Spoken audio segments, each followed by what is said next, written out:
AWIM23 for social media if you would like. Yesterday, we have something very important to tell you. Yesterday, we were number 3 on X or Twitter. So please, yes. I see we are very beautiful. We are very beautiful. I'm going to give you 30 seconds or 1 minute to take a selfie with the person next to you, and then you post it wherever you want, and then you use the hashtag AWIM23, okay? For those who don't like selfies, we can bring photographers. Don't worry.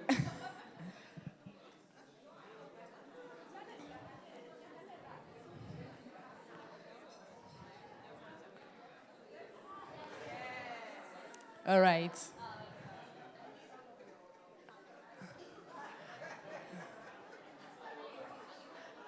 I see some people who didn't do anything.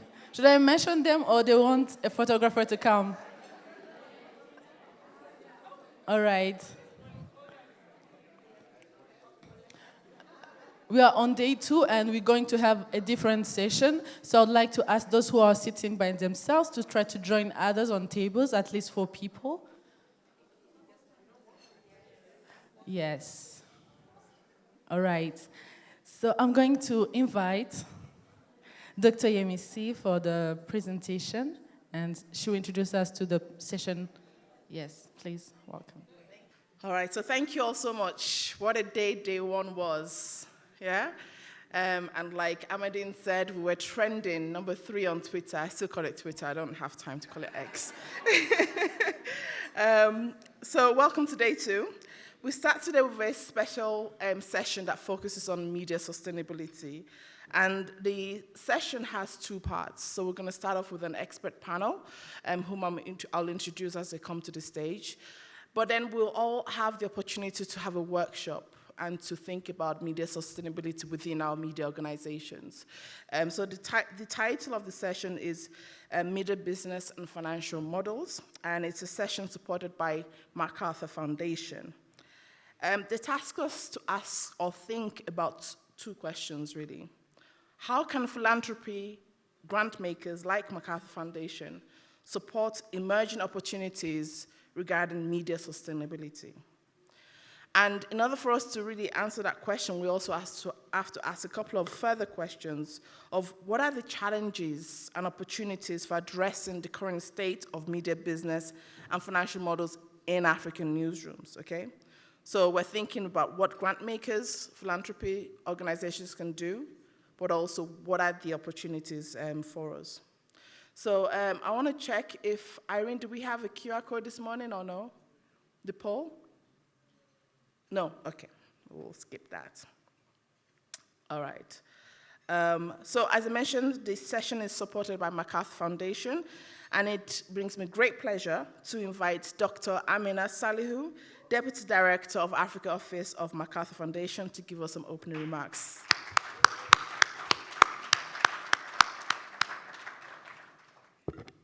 Good morning one more time. Good morning.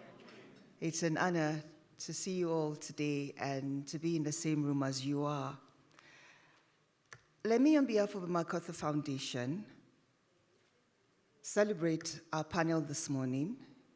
You haven't heard from them yet, but I've had the chance to engage with some of them as we're having informal conversations, and I can't wait to hear them shed the light that they have, being the leading light that they are. At the MacArthur Foundation, one of our values is learning. So it's not really whether we learn or not. It is actually how should we learn. And this particular convening provides us an opportunity to do that in a very incredibly amazing way where we maximize resources. Here we are, a room full of women leaders in the media space with male allies sprinkled in the middle somewhere. And we have had different kinds of consultations around the subject matter of this panel upcoming on media business and financial models. But we have never had a conversation where majority in the room are women leaders in the media and journalism field. And we thought that there might be something missing in terms of our understanding of inclusion around the particular subject matter. And where better than an AWIM platform to have this kind of conversation.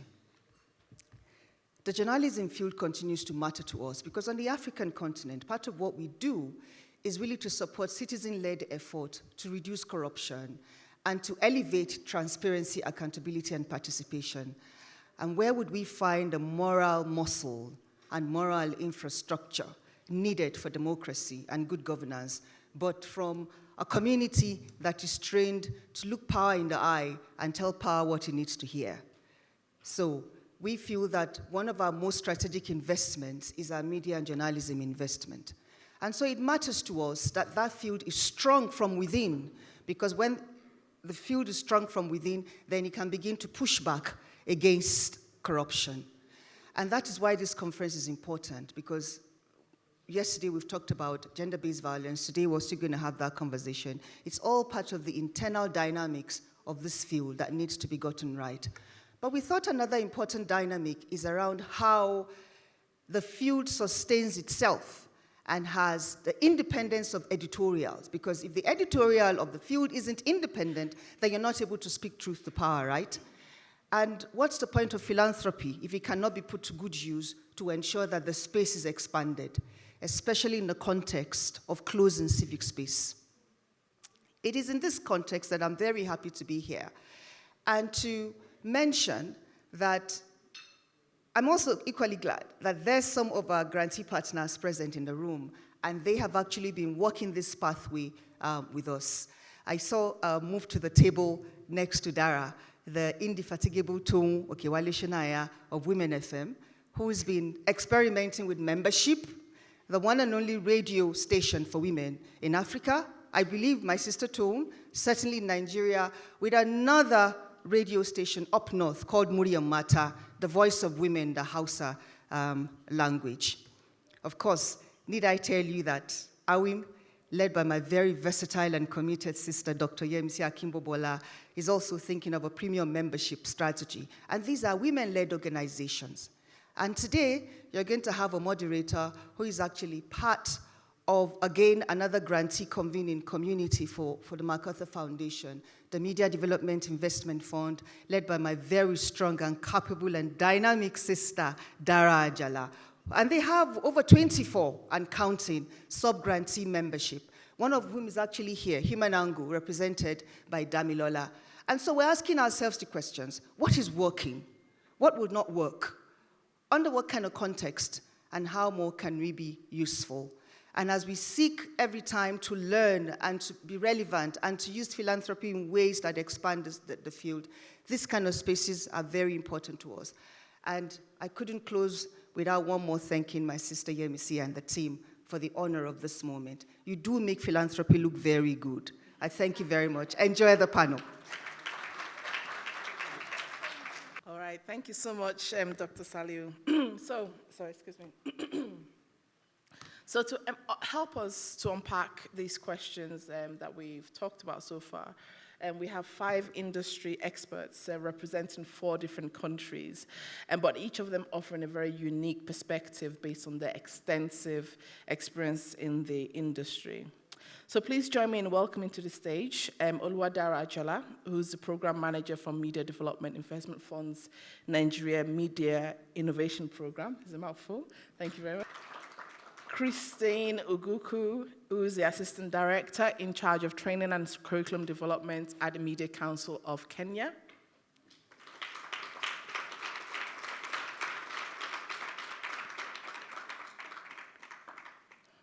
Lars Talet, who is the founder and president of the Sustainable Journalism Partnership and Senior Advisor at Foyer Media Institute.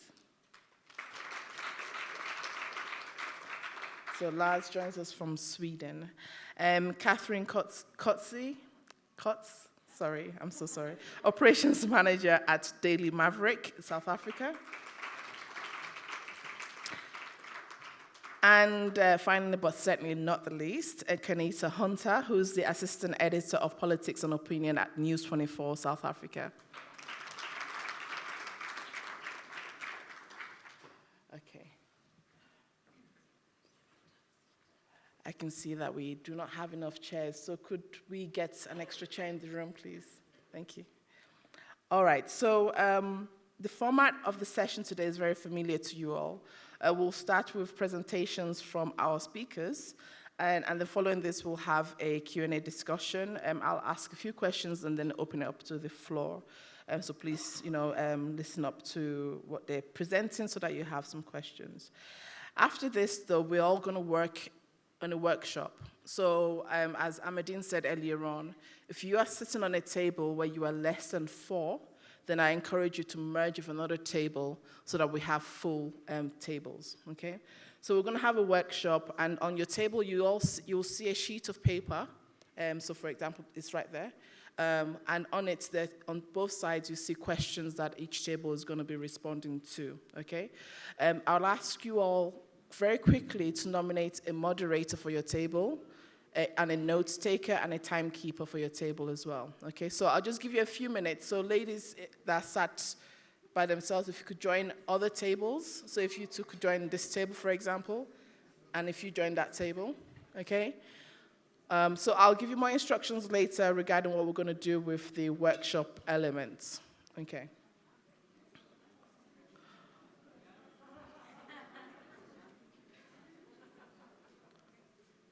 All right, so I think everybody's settled down now. All right, brilliant. All right, so let's get started. First off is Oluwadara Ajola. So I'll just give a fuller introduction to Dara. Dara is the program manager from Media Development Investment Fund's Nigeria Media Innovation Program. She is responsible for understanding the needs of participants. Colleagues, could we settle down, please? Just give us a moment just to settle down so that we can start the panel. Thank you so much.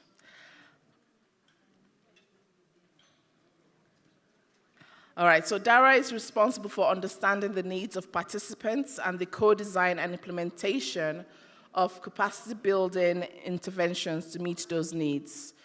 She uses her expertise in program management, strategic business development, and audience research to help independent media organizations in the NAMEP cohort identify and experiment with innovative growth strategies.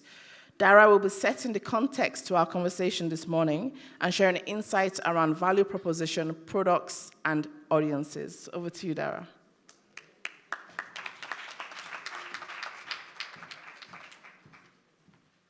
Thank you so much, Dr. Yemisi. Thank you, everyone. Such an honor, such a pleasure to be here. Certainly a full room. I'm going to deflect all of the pressure by saying that we take a minute again to really think about the impact of our work, think about the fact that, like I mentioned yesterday in one of the panels that we had, think about the fact that we are all the heroes. Think about the fact that all of the hard work, all of the incredible challenges that we have to face, we're doing it day in and day out, conquering challenges. So please, a round of applause for yourselves. 30 seconds. Very effective strategy.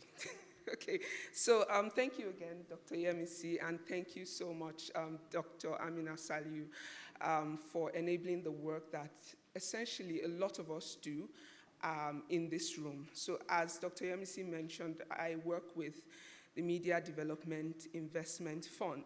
So just like yesterday, I keep referring to everyone in the room as media leaders, and that's because regardless of what position you find yourself, you are blazing the trail in one way or the other because you're here, right? So as media leaders, I think it's important for us to ask and answer these questions. So first of all, how do you create value, right? By finding your purpose. And the second is similarly very related, and we'll see that as we go along in the discussion. What are media business models and why should we care about that, right? Now, the first question, talking around value and purpose, again, it queries two very important concepts. The first is purpose, and the next is value. And why does that matter to all of us in this room? Because both are linked, right? You need to understand your value as a purpose-driven media organization. And to do that, becoming a purpose-driven media organization essentially means that you, as not just a media CEO, but a media professional, essentially, you need to have a clear understanding of what you stand for, why you stand for what you stand for, and also a willingness to take a stand, whether it's through powerful messaging, campaigns, or whatnot. Ultimately, it's a general, individual, career-wide, and organizational-wide stand it's a general, organizational-wide stance that says, this is what I believe, this is the value I create, and this is how I'm going to deliver this value to my audience. Okay, so I think I jumped ahead to that one. Okay, cool. Thank you. Right. So essentially, one of the things that occurs to me is the fact that in media, just like any other field, we have quite a number of ways to sort of define certain things. And niche is one way. We've heard the word niche, right? Show of hands. Niche. Right, okay. Niche is one way to define purpose. So whether we say niche, whether we say purpose, whether we say a specific area, it's one way to determine what you're going to stand for. And what you're going to stand for essentially is how you're going to deliver purpose to your audience. Right. And as we'll discuss, as Lars will discuss in the next panel, your purpose will mean not much if it's not, meeting society's most important needs, addressing society's most pressing issues, and meeting their most important needs. Now, the interplay of these two concepts, purpose and value, are connected by one very critical element. That's the lifeblood of any media organization, and can also be your kryptonite, depending on how you handle it, how you interact with the concept, and that is your audience, right? We like to say that for media organizations, not just digital media organizations, really, your audience is the oil of your organization. Not because your audience should essentially tell you what to say. In a sense, they should, because the whole point of value, the whole point of purpose and value creation is listening to your audience and understanding what their needs are, meeting those needs. But also beyond that is understanding the fact that your purpose goes beyond the surface. Your purpose goes beyond the surface of the noise, right? And you need to generate, you need to pull all of that. You need to understand what your audience really needs by asking the tough questions, right? It will not always be the easiest things. It will not always be the fastest thing, but it's something that should happen very continually. Okay, so essentially, it then means that capturing value from purpose-driven media would include clarifying what problems your audience has, what problems it faces, why it is important to solve and address these problems, and then developing products. And that's another concept that I believe is very critical for us to continue to interrogate with and dialogue over as media organizations, right? We're media organizations, yes, we're delivering service, but we also need a very clear product thinking approach to how we solve problems. So essentially, you're developing products that solve problems or meet the needs of your audience. And the last critical part, which we don't often talk about, is getting paid for it. Right. How many people like to get paid for their value? Snap. Oh, nobody wants more. Okay, I'm sorry. I'm in the wrong room, yo. Okay. So essentially, I put together this very crude, don't quote this. It's a very crude equation, but it's something that just essentially gives you an idea of what the whole conversation is about. So what's your value, right? Your value is equals to the right purpose together or combined with your right fit audience. That's essentially what your value is. So it's very clear that you can't escape your purpose, but you also can't escape the audience, the right fit audience. Okay, so we'll now go to, there's one variable in this equation which I couldn't put here because I didn't pay attention in maths class. too long. There's a hidden variable in here, and that's the fact that there's a system through which you achieve this equation, and that system is through your business model. And that takes us to the next question I was going to try and answer. So essentially, what's a business model for media organizations? I'd like to say that a media business, and this is mind-blowing, a media business model is just that, business model for media organizations. Because we kind of like to think that, I say this a little cavalier because in media, oftentimes we like to think, sit in a bubble and assume that because we serve the public, we deserve some higher powers. We do, I think. Again, amazing work that you do. We deserve some higher powers, and some basic economic concepts do not apply to us. But unfortunately, they do. So I'm sorry to burst that bubble and to say that our work, even though very critically important, and I cannot overemphasize how important the work we do is to protecting societies, to protecting lives, to protecting just free living, right? Very important, but even though we shape narratives and jump through hoops just to stay afloat, our work done through the vehicle of the organizations that we work for are subject to the same economic principles that every other business is subject to. And so we have to get off our high horses and our material horses and combine our passion and our purpose with some MBA concepts, right? So now this is the way to ensure that you deliver value, you continue to achieve your purpose for the longest without ending up, without folding up really, or worse, and I say this deliberately, it is better to fold up than to become a non-independent, non-public serving version of yourself. And we've seen that a lot of times. Right, so I put a quick example of, a medical doctor who is another profession that, serves, that's public facing, but when he, switches to when he wants to serve the audience, or when he wants to continue, if he wants to continue to deliver that public good, essentially definitely has to employ some of those basic economic concepts like the rest of the business world will have to. So, okay, now to a more serious definition or more academic definition of business concepts.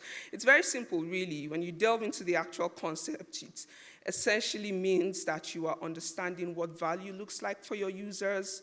It helps you craft your products to create that value for your user, and then helps you benefit from the value you create financially and impact-wise. And Catherine is going to go really beautifully and in-depth into all of the dynamic ways that we generate value and also capture value, all the ways that, all the ways that media organizations essentially put in their work into the vehicle of the business model to continue to remain sustainable. But very quickly, this is just a very, and I think I'm almost out of time, this is just a very quick theory that we have on media business models. We say that there are 4 generic ways. Again, Catherine is going to go into all of this in depth and practically, but there are 4 generic ways through which you can make money or generate revenue, remain sustainable as a media organization. I'm going to pause and do a quick poll. How many of us are comfortable with the concept of making money as an independent media organization? Show of hands. Wow.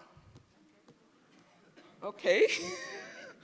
That's actually very important to know, because it kind of reinforces a perception that I had about the fact that not a lot of media organizations, a lot of public service media organizations did not believe that it was possible or even proper to get value from the work that they put out.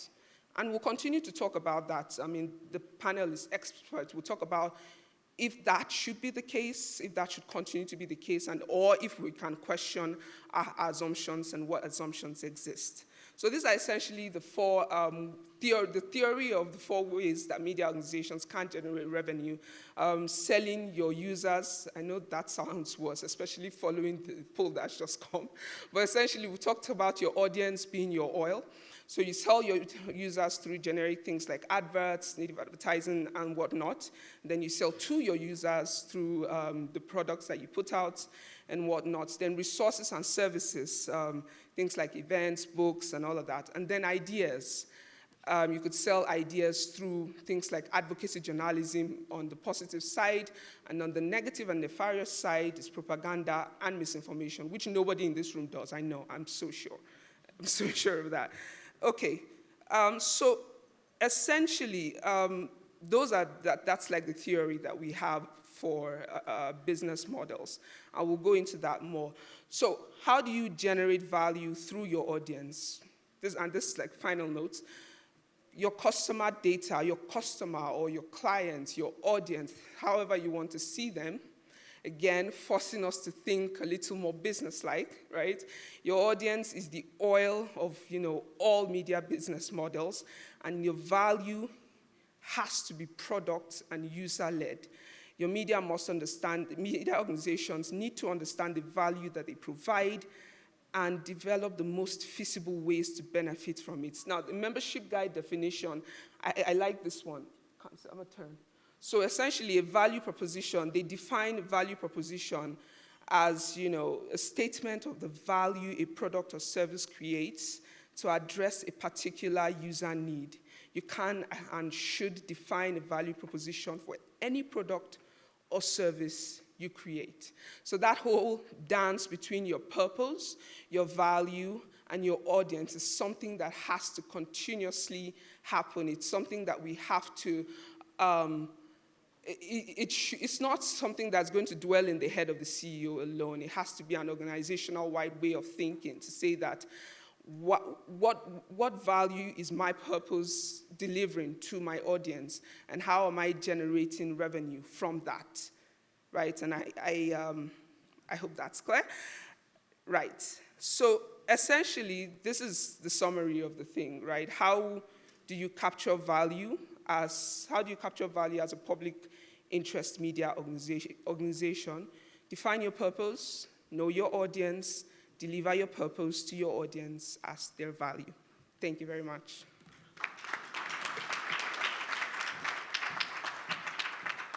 All right, thank you. Knowing our value and delivering that value to our audience. Thank you very much, Dara. So next we have Lars Talet, who is the founder and president of the Sustainable Journalism Partnership.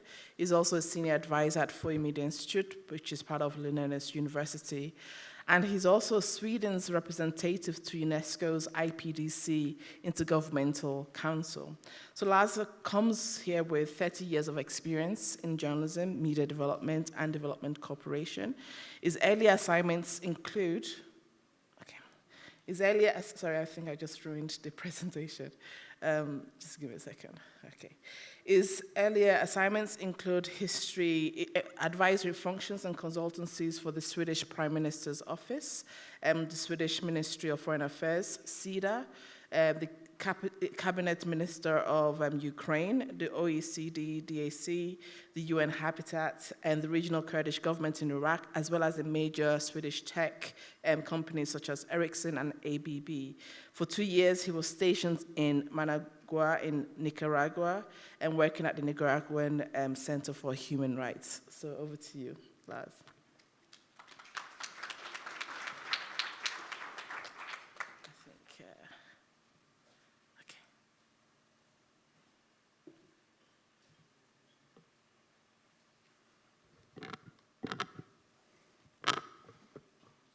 Thank you very much, Yemisi.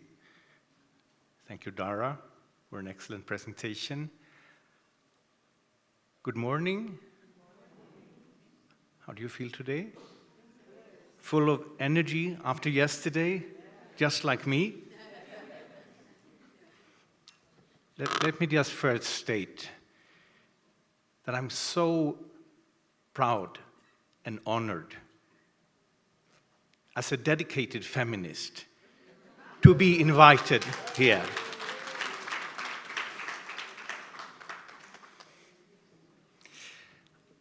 I'll say a few words about business strategies.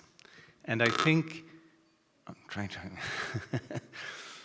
4 things to keep in mind when you talk about business strategies. One is the short-term survival, because we all know a lot of media companies are about to die. So we need to have a short-term strategy. We also need to have a long-term strategy, obviously, and I think that is very much what Dara talked about. Value proposition, to create value, to solve problems, not drown our audiences with more information. There's enough information on the internet. It's not like we need more information. We need to add value. The third one is context, because each context is different. Each media house has its own context. Each country has its own context. And the fourth one is obviously audiences. And I use the plural audiences because there is no mass audience. There has not been a mass audience for a long time. So just as Dara said, when we talk about niche, when we talk about segmentation of audiences, I think that is absolutely key. So we have some big challenges, both within the media and within our society. And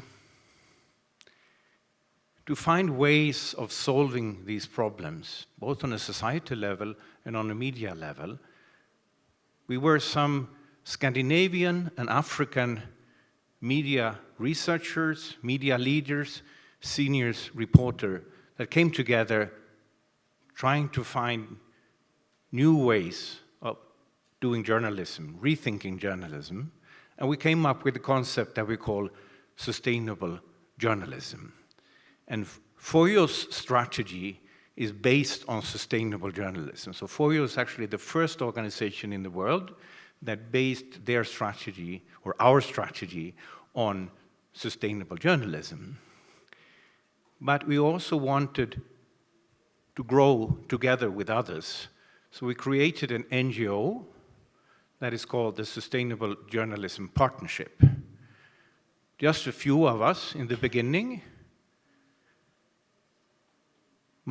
together with my Nigerian sister Yemisa Kimbobola, who is the deputy president. We created this NGO. We now have 400 members in 68 countries. We have powerful organizations. You can be a member as an individual or as an organization. Among the member organizations are WANIFRA, Internews, Free Press Unlimited, many universities, and prominent editors-in-chiefs, and so on. I will talk more about the Sustainable Journalism Partnership later. But let me just go back to how we started to discuss about journalism related to sustainability.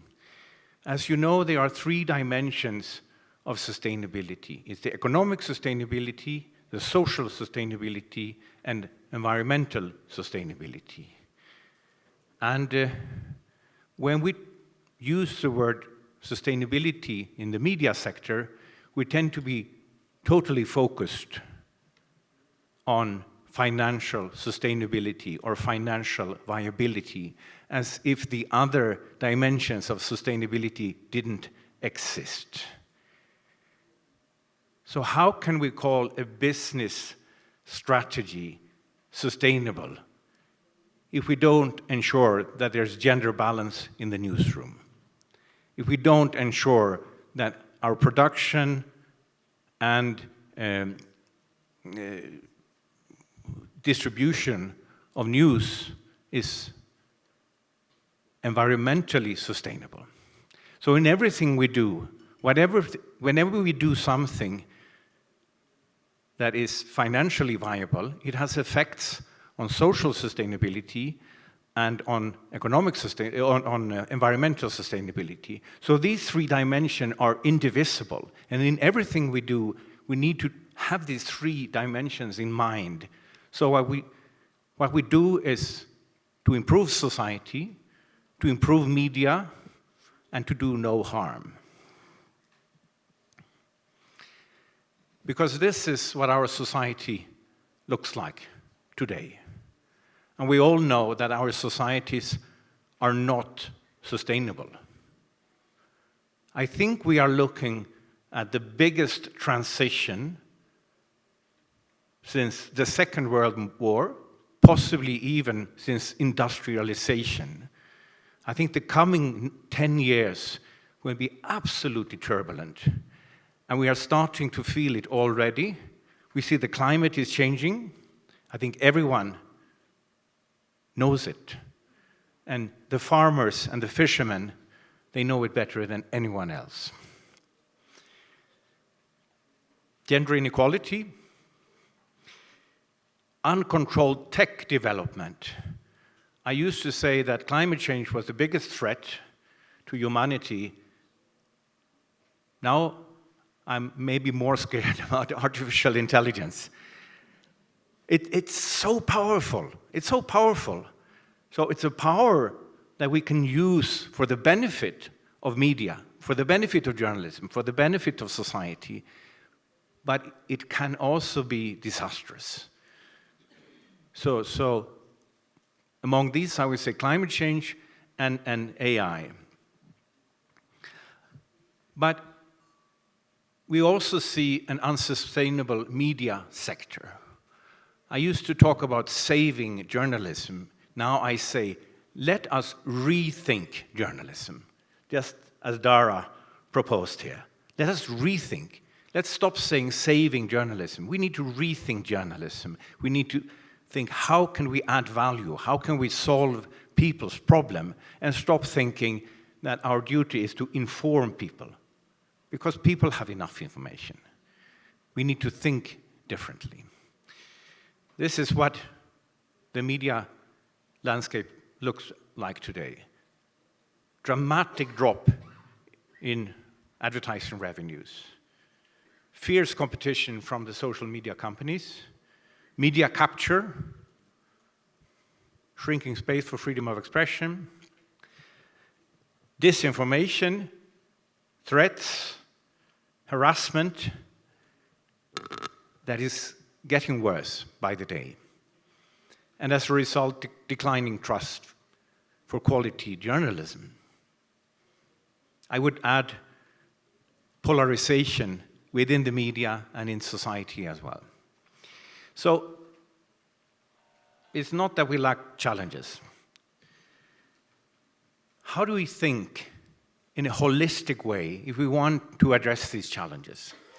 Well, we believe at the Sustainable Journalism Partnership and at FOIO that an environmentally, socially, and economically sustainable society requires journalism that addresses these challenges. And the continued relevance of journalism depends on our ability to meet these challenges.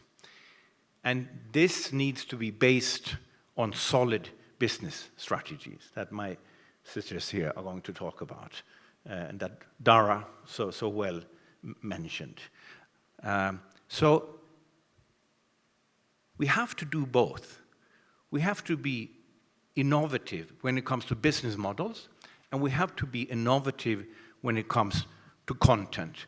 And we have to be innovative when it comes to defining journalism. And I think that is maybe the biggest obstacle, especially with old men like me.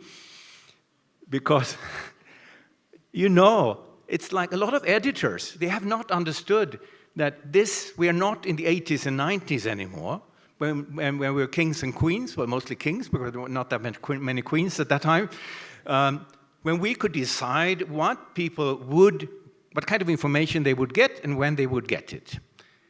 This is a totally different landscape. So we need to rethink journalism, totally. And we need to take on these challenges. And we need to do it in a way that is compelling to the audiences.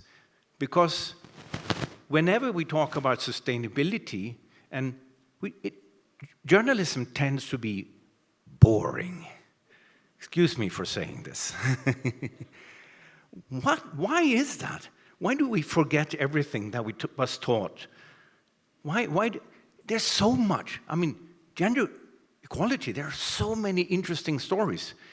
Climate journalism is worse. And look at the COP28 reporting. What is important is for the man and woman in the street, what do they think about? They see their harvests going worse and worse, less and less harvests. That is what they care about. I'm not saying that COP28 is not important, but please bear in mind, just like Dara said here, what is in the minds of your audiences, because you need to serve your audiences. That is what we have to do.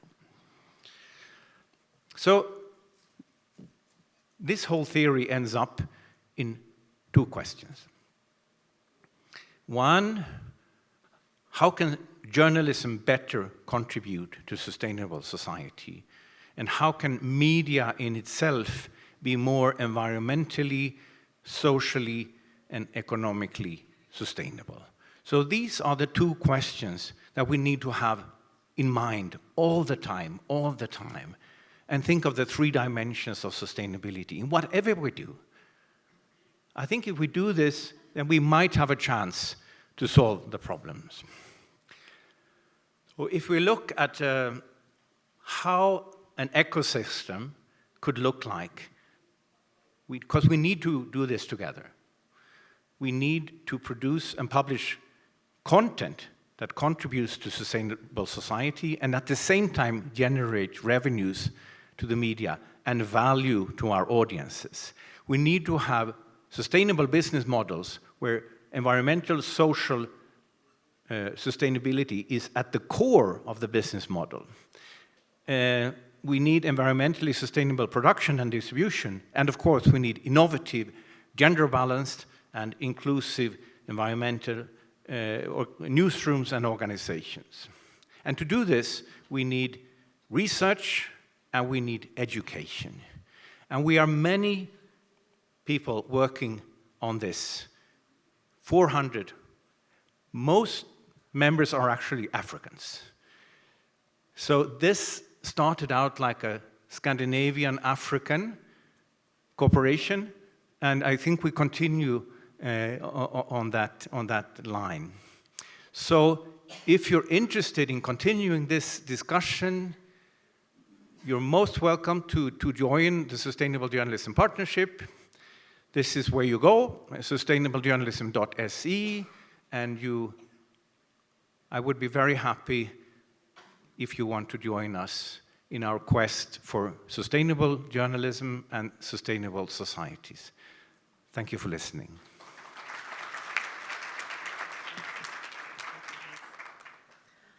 All right, Sustainable Journalism Partnership. So next up, from Kenya? I know you're from South Africa. You're next after last, right? No problem. Next, from South Africa is Catherine Coates. Catherine is the operations manager at Daily Maverick.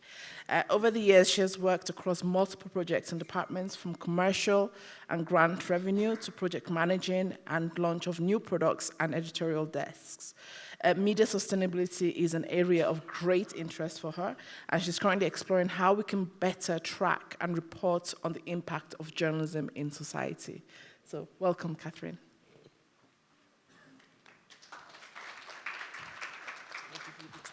Thank you. Good morning. I have been tasked with, when the presentation comes up, with talking to emerging business models and media sustainability. I'm going to, in my session, attempt to answer the second question that Lars asked us, in how can we actually make our media businesses more sustainable? Could we have the presentation? Thank you. Thank you, Dr. Yemisi. So I'm going to be looking at emerging approaches to media, business, and financial models. This isn't an easy topic to cover, and there are two main reasons for that. As Lars started to touch on, it feels like the only thing that has been consistent in the media industry over the last 20 years is change. So many publishers are still going through a digital transformation from print to online.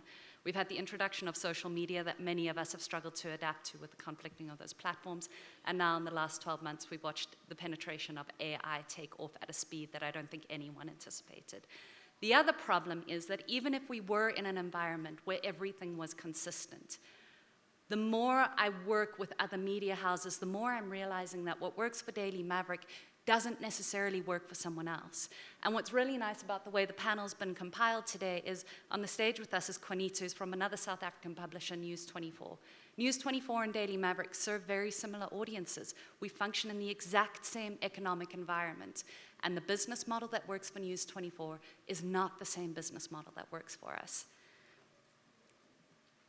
Going back to that first trouble in terms of the emerging approaches and the constantly changing society, we're not the only ones up against this. I've taken data from the Financial Times and the New York Times of their revenue split over the last couple of years.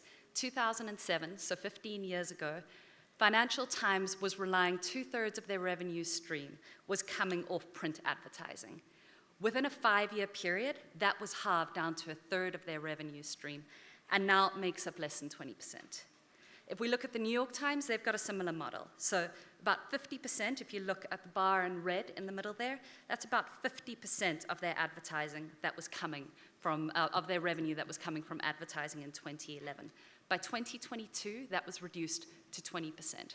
We're not in this alone. Even the businesses that we see as successful and having it figured out are having to rapidly adapt and figure out their business models as new external things are introduced. Building on what Lars was talking about in terms of sustainability, there is a definition that's actually come from a consultancy firm called FT Strategies, so based within media, their experience in media. And they set out to actually define what is sustainability within a media context. I really like this definition. I'm going to read it. Sustainability for news publishers is the ability to fulfill their journalistic mission over the long term by reaching financial resilience and stability that allows them to continue investing in quality journalism and adapt and grow as markets evolve. It's a mouthful, so we're going to go through it bit by bit. What I really, really like about the definition, and touching back to what Dara was touching on, they're going to the core of what we do and why we're here. It's to fulfill our journalistic mission. I think many of us know that if we wanted to make lots of money, we'd be in a different industry. But the other part that I really like about this is why they talk about sustainability is because they're wanting to actually see allowing us to continue to invest in that journalism. This isn't just about figuring out now, so touching in the short-term and the long-term plan. Short-term, what are we doing? And long-term, how are we actually going to continue investing in this and serving our societies? But the topic that I'm specifically looking at today is that term financial resilience. How do we build that resilience as an industry? And specifically in a market that is always growing, adapt and grow as the markets evolve. I'm going to touch, Dara introduced 4 really great business models, and so what I'm talking here is basically drawing of that, but for me what I've looked at is dividing how revenue comes into the business in terms of where it comes from, so looking at those sources rather than business models.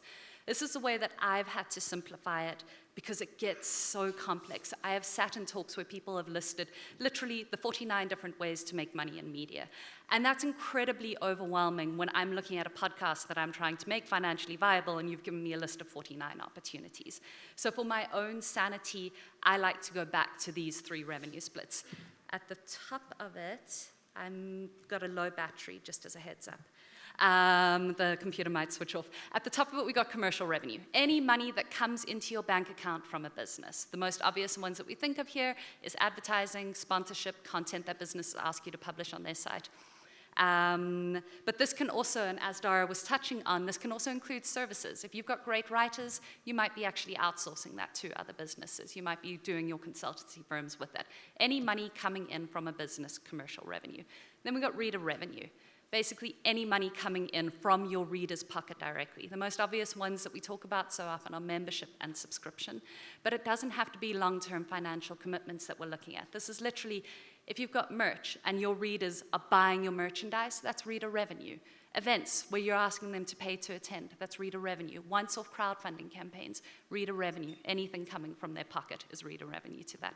And finally, we've got our grant funding, our philanthropy, the very grateful source that we have to actually launch the work that we do. Essentially, to build resilience and to touch on the very harsh reality that Dara introduced and that Lars reinforced, we are not immune to the economic forces that exist in the world. And so we have to look at the principles that create sound business strategies when we're looking at how to create resilience and sound business strategies in our work. To do that, we need to look at diversification. And we need to have a split. We can't just be reliant on grant funding. We need to build, it'll lessen the blow when the markets change. If we've got multiple revenue streams, we don't risk losing everything in one go. Now, there are some very clever people who have started to give us guidelines about what we should be aiming for between these different revenue splits.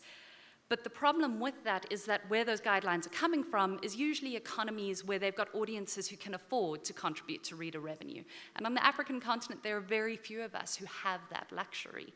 Further to that, looking at the businesses that are kind of giving those predictions, not even their models look the same, looking back to their revenue streams. So it's difficult for us to say what that exact split should be for your business.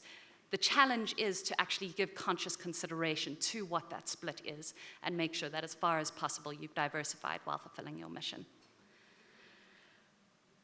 Let me just gather my thoughts before I lose myself. I'm going to go back into, so I started at Daily Maverick in the commercial department, and I am very grateful for a lesson that I learned very early on in that. So I was responsible for bringing in money from advertising and commercial businesses. And initially I went in going, I'm selling advertising. And I had a colleague very promptly go to me, well, no, we're not. So I said, okay, well, then I'm selling the purpose of our journalism. And I'd sit in meetings and I'd talk about the amazing work that Daily Maverick's doing. And we wouldn't get things across the line. We're not selling our news when we're working with commercial clients. And that's something that I think we always need to remember. What we're selling is our audience's attention. And that feels sticky and icky, and it doesn't feel nice to go, I will be doing the rest. That feels sticky and icky, and it doesn't feel nice to go, we've built this relationship and now we're trying to sell their attention. But the beauty of that is if we know that we've got our audience's attention and that can develop commercial revenue, what we also know is one of our other revenue streams is reader revenue. And so by fulfilling our audience's needs and building a strong audience, we're actually hitting two of those revenue streams and creating potential in both of those. Then we get to the grant funding side, and this is where an area where I've started to really try and look into how we can optimize this. But the stronger our audience and the more we're able to get them to engage with our journalism, the more likelihood it is that our journalism is going to have impact. And the more impact our journalism has, the more opportunities we have for conversations with grant funders about how that money can make a difference. And the more we have those conversations with grant funders about how that money makes a difference, the stronger their argument is to keep those funds flowing. And so really coming into the center of this is that audience, thank you, is that audience centricity, is understanding that what we are here is to serve our audience, bearing in mind with the massive caveat of you really need to be able to fulfill your journalistic mission. I'm going to end off with 4 key points that I didn't write down because they were going to be on the screen, so I'm going to do my best to remember it. The first point is that we are in a rapidly changing environment. What we do this year might not be what we need to do next year. We need to be able to respond to change. And for that reason, revenue diversification is critical. We need to think about those different sources so that when something changes, we're not left out on a limb without anything to sustain us going forward. The next is that what works for me won't necessarily work for you. And so it really is a case of looking at what it is that you're doing, looking at the resources and the economic environment that you're functioning in, and being realistic about how to tap into that. And I can't remember the fourth, which must mean that it wasn't that important. But when I sit back down, if it comes back, oh wait, we have action. It's not there for you, but it's there for me. There we go. Okay, yes, not the same recipe for each, and sorry, the crux of the entire presentation was if you focus on your audience, that is where that is my strongest recommendation, because by building them, the pieces will start to fall into place of where that revenue can be sustained. Thank you very much.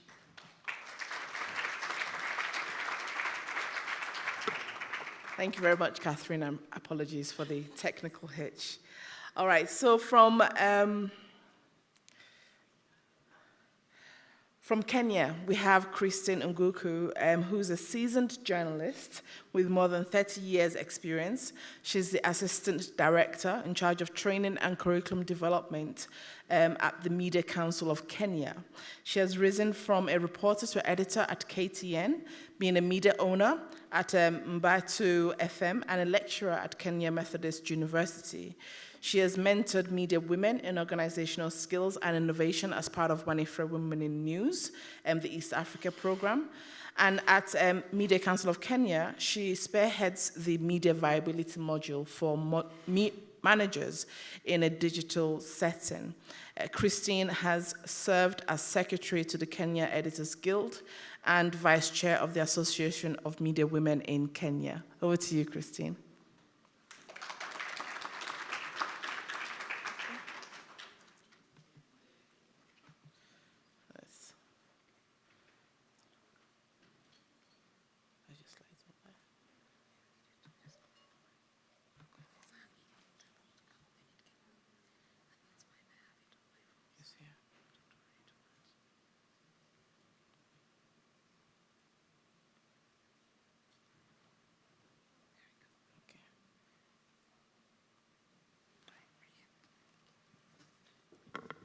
Good morning. All you powerful women, be on your feet. All you powerful women, be on your feet.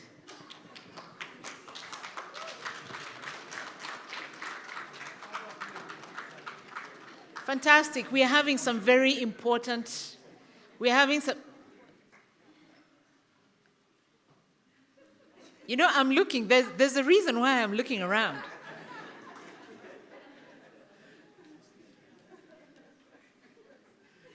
You know, I said, all you powerful women, be on your feet, and only one man who is in the room stood up.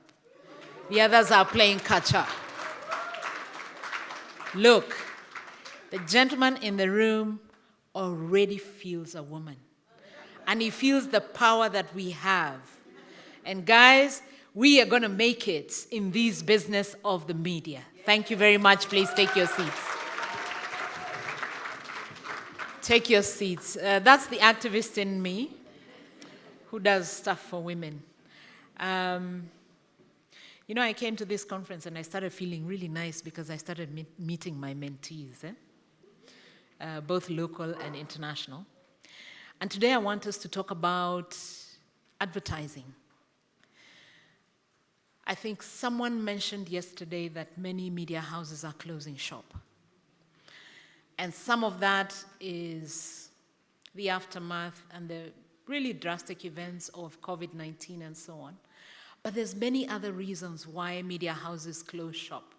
They close shop because they don't have the business plan done right. They close shop because sometimes they're not able to see the opportunities for innovation. Today, we want to just look at some alternatives for sustainable media. I am not saying that this is all that can be done, but in the next 7 minutes, I want us to have a look at the technology revolution in the last 20 years. I want us to look at the media's current context, where we are, and examining advertising-supported models. Then we will look at some lessons from case studies. Selfishly, I have picked the ones that I'm very familiar with in Kenya. And then we will look ahead and see where do we want to go. So in the last 20 years, a lot of stuff has happened. The technological revolution has put the media in a different space. Everybody who has a phone can access media. Everybody who has a phone Doesn't matter that it's that little one, the tiniest little one, because now they're getting those 411 alerts of a breaking story.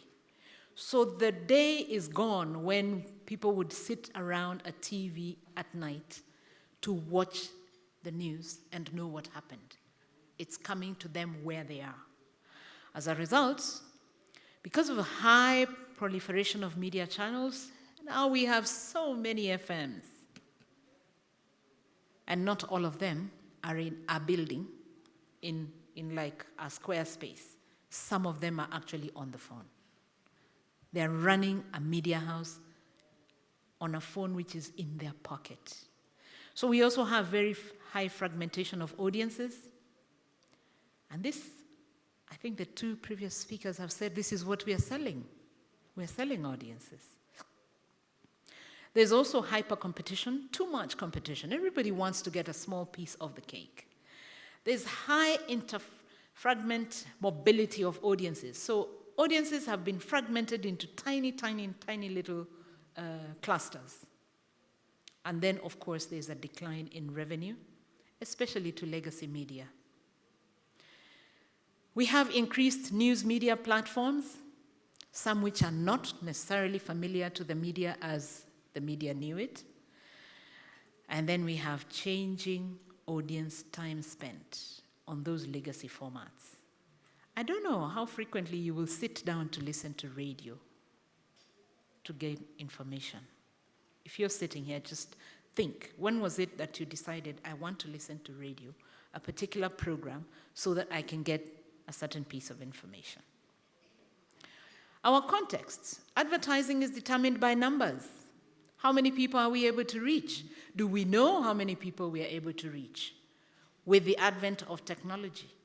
There is the geographical location that you have been assigned with that frequency, especially for FM and for television and for print. Do you really know how many people are reading one page or one story from your publication? Big spenders select a very narrow focus on audience or the subject. Some of them today do not want to be put in the general content. They want very specific. If it's climate change, that's what they want. If it's HIV, that's what they want. They don't care about the rest.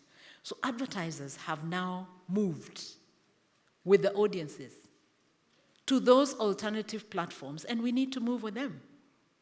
We need to start thinking, if people have moved and they have an interest in something that I can produce which is in a particular subject, am I able to deliver on that particular subject? Because that's where the advertiser will be. And that's where the eyeballs are. That's where the ears are. So we need to begin thinking again, begin thinking differently. That rethinking journalism is center stage when it comes to advertising. There's a very thin line between marketing, editorial, and business development today. In the media establishments that we have, you can't put a very strong line in those departments. Today, we don't have much opportunity to say this person is a marketer and this one is this. We need to just put them together and come up with a product and be able to sell that product. Increased interest in audiovisual content, and so we are radio broadcasters. There's nothing to see. Think again. Is there anything we can show on alternative platforms despite us being radio? When we think about advertising-supported models versus the web advertising, broadcasters provide free programming to an audience along with advertising messages. That has changed. Success of web advertising is hampered by a number of things. One, non-consensus on how to measure and charge for visitor views. Those clicks, do we know how to charge for them? See, this is a totally different platform, different ground we are standing on. There's also the stickiness of a website, the ability to keep visitors and to attract them to keep coming back. There's issues there. Very few websites have sufficient visitors to interest large advertisers. But are we thinking about the small advertisers? Just a quick story. When I started my station, Day2 FM, first 2 weeks, we had advertising. But advertising was from the local butcher, the salon, those really little businesses. I didn't look for the big money because all I needed was to pay an electricity bill. And the local butcher's money was sufficient. I wasn't looking for the millions to pay salaries at that point. I was looking to literally be able to run the station. So think about it. Advertisers need reassurance of an audience loyalty to invest. So we need to be in a position where we can give them that loyalty. So here we go with the case studies. There's a station called Blue Radio in Kenya, and it has what I would call progressive content. This radio station picked the topic of blue economy. They don't do anything else. They just do the blue economy. Blue economy is trending. They want to save the Indian Ocean. They are at the coast of Kenya. So they want to save the environment in as far as the Indian Ocean is concerned. And in every little segment they have, every entertainment segment, they pick something. It could be a tagline. It could be just a small message. It could be a to-do something on the blue economy. They tell the local audience actions they can take to save the ocean. Here's our next case study, Radio Kaya. It happens also to be in the coast. But what they have done is they have what is called alternative business development. They are creating content externally. They are creating content which then is brought back and paid for them to broadcast. So what do? They have picked up local artists, they've picked up local NGOs, and they have content which they produce, which then that NGO, they charge for the production, and then the NGO brings it back for them to air. That's money. I mean, how do you want the money to look? It's just money. It's just money. It doesn't matter how it looks. So I want us to look ahead and say, we need to start considering offering that niche content. And always remember the rule of money. Create value to build value. Diversify content formats and dissemination platforms. So if you're broadcasting, please make sure you also have something on the online platforms. Innovate, innovate, innovate, and follow the money. Follow the audiences. If the audiences have moved to the online platforms, move there. The money will be there. And finally, I want to finish with this beautiful lady and say thank you.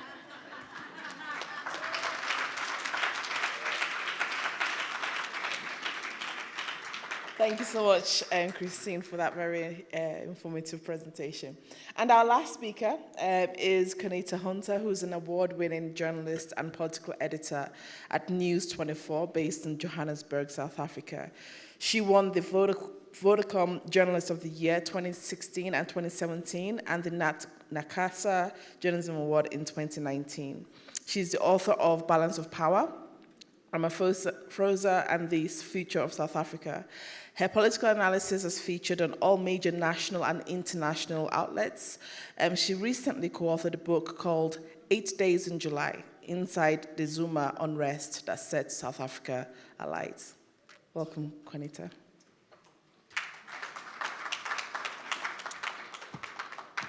Good morning, everyone. It's a tough act to follow, my panelist.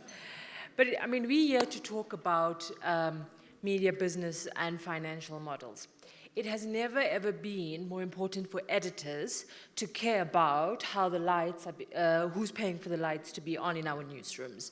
Editors' jobs were very straightforward, and there was always this Chinese wall that stood between the commercial teams and the editorial teams. we would not wave at Catherine if we saw her in the same building, because we kind of had some beef with the commercial teams, and editors' jobs were simply that, to make sure we're telling the news, and we're doing it in a compelling way. The reality of it is that editors have to care about media sustainability, and I'll tell you why. The challenges for producers of news content are severe, and not all of it is external. A lot of it is internal as well. I'll tell you a few things. Number one, media proprietors have to take some accountability in terms of what they've done to not reinvest in journalism. And the lesson that we've learned, the heaviest price of this, is that you cannot run a sustainable media industry or journalism business if you do not invest in journalism, number one. Number two, media proprietors have not planned adequately for the future. We've seen disruption of big tech, and we sort of just folded our hands and waited for the print boom to go bust. And there wasn't adequate forward thinking. And thirdly, media proprietors took audiences for granted. And the thing to say, they'll always want to read the news, or they'll always want to listen to the news, and therefore we have guaranteed audiences. It's 2023, it's not the case. There has been declines in the quality of content produced, the loss of experienced editorial staff from the industry, incentivization of clickbait and controversial content, resulting in the crisis of trust in media. And that's the thing that I say as editors, when you say to our commercial counterparts and the people who handle the money side of journalism, is that what we trade in is trust. That's all we have. And if you're not investing in trust, we have nothing, we have no product to give our audiences.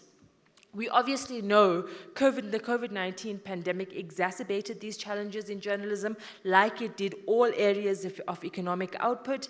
And it's also important to know that the sustainability of journalism is multifaceted and does not have a singular cause. However, I can't dead stare at big tech and say, let's talk. Now, the reality of it is media sustainability affects media freedom. That's why as editors in the room, we have to care about it. It's not about just us getting a salary. It is about the fact that democracy depends on a free, independent, and pluralistic press. When you don't have that, when you don't have an informed citizenry because news publishers are shutting down, you have a decline in media freedom. And therefore, high-quality, accessible news is a public good, and it directly serves the public interest. So we're not debating here today why media needs to be sustainable. Media needs to be sustainable. It directly affects media freedom. The South African National Editors Forum conducted a very interesting inquiry into the decline of media ethics. And one of the most amazing recommendations by an independent judge, Kathleen Sashwell, she says, the establishment of a media sustainability fund. Remember, she was tasked to look at media ethics and the decline thereof, and she found that to support the development, sustainability, and independence of public interest journalism, and to strengthen ethical practices in the media, it is envisaged that such a fund would support a media ecosystem in which all types of media will thrive by strengthening regulatory bodies, encouraging innovation and training, and backing public interest report projects and local content production. Clickbait journalism must die. Public interest journalism is the only thing that is going to allow the sustainability of what we do. We cannot be chasing hollow clicks. That era is over. We serve an important function, and as a result, this is why it is so important to look at the media sustainability not as something far away from our bread and butter. So in terms of media sustainability, we've started the process. We're still very early on in discussions, but these are the people that have already, realized the importance of an independent, vibrant media. Big business is coming on board. It's not perfected, obviously. I'll come back here next year to report on how it's going. But the reality of it is we have to hold big tech accountable as we talk about media sustainability. Unfortunately, that is the elephant in the room. And so I saw Canada has had a very big breakthrough recently, New Zealand, there's many countries and many jurisdictions that are talking to big tech platforms such as Facebook and Google that basically took public interest journalism and our bread and butter and our goods that we sell to the public and that trust that we have and these big tech companies don't have, and basically commodified it and gave it away for free. The dominance of big tech means that media publishers are dependent, right?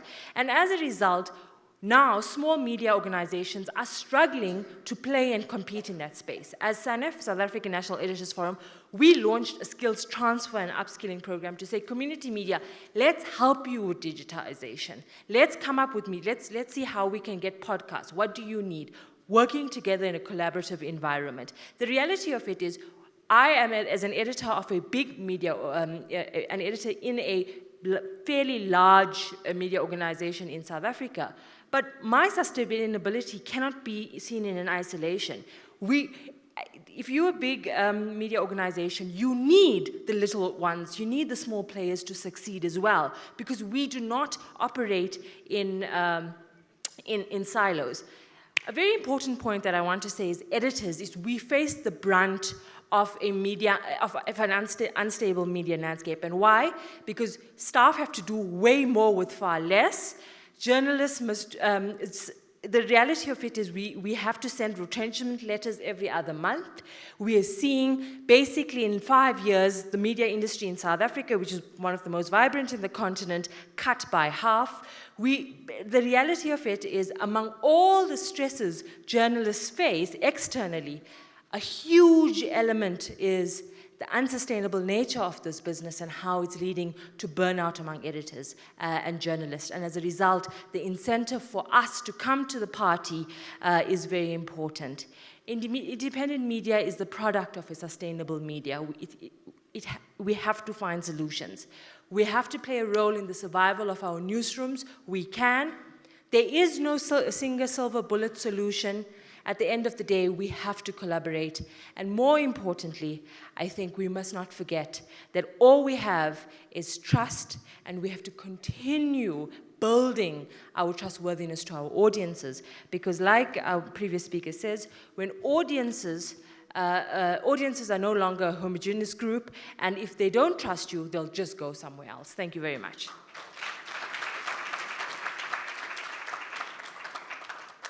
All right, so I should ideally sit next to you, but there is no microphone there, so I'm going to just stand here. And also, to make up time, I'm just going to ask a couple of questions and ask the audience if they've got any questions. So my first question is going to be to you, Catherine. So obviously, we talked a lot about audiences, giving value to the audience, but also taking value from the audience. But my question is, what happens where your media business doesn't have a direct audience because you're syndicating or you're producing all the services for the industry? It is a good question. Sorry, there we go. It is a good question, and to simplify my presentation, I did talk to that single kind of audience centricity with the assumption that you've got your own direct audience, and that isn't the case for most media businesses. There are a lot of examples of investigative journalism units that aren't building audiences on a platform and rely on that journalism being syndicated through other platforms, and then also media companies that are service providers to other organizations who are doing the journalism. In those cases, take the concept of audience and redefine that to who it is that you're actually serving. And so in the context of an investigative journalism unit that's syndicating content, a big part of your audience actually becomes those newsrooms that you're syndicating to. And it's going to become important to, and I know that we've struggled with this as an industry, but we need to have more conversations around how we sustain those businesses that don't have the direct audience. So those investigative units do need to actually be speaking to their syndication partners and looking at that. One of the things that we practiced at Daily Maverick is when we're working with a media house that doesn't have its own direct audience, if we're using a graph from Media Hack, then what we'll do is underneath that graph, put a call to action that helps them build whatever it is that they're trying to do. So bringing awareness to their newsletter, letting our audience know about an event that they're running. We can't necessarily do a financial transaction with them, but we can help further the cause of their businesses. I hope that answers it. Okay, good. And Dara, I'm going to come to you next because we're a room full of people who have, a mission, right? We're mission-driven people, and we're talking a lot about making money. And as you pointed out, some people feel uncomfortable with that in alignment with their mission. So we've talked a lot about developing mission-driven media organizations. We saw the example from Kenya of the radio station looking into the blue economy. So now, how does one align that passion with that need to maintain a bottom line? I mean, again, thank you so much for that. It's clearly a conversation that we need to keep having, but I think the primary thing to consider first is the driving force.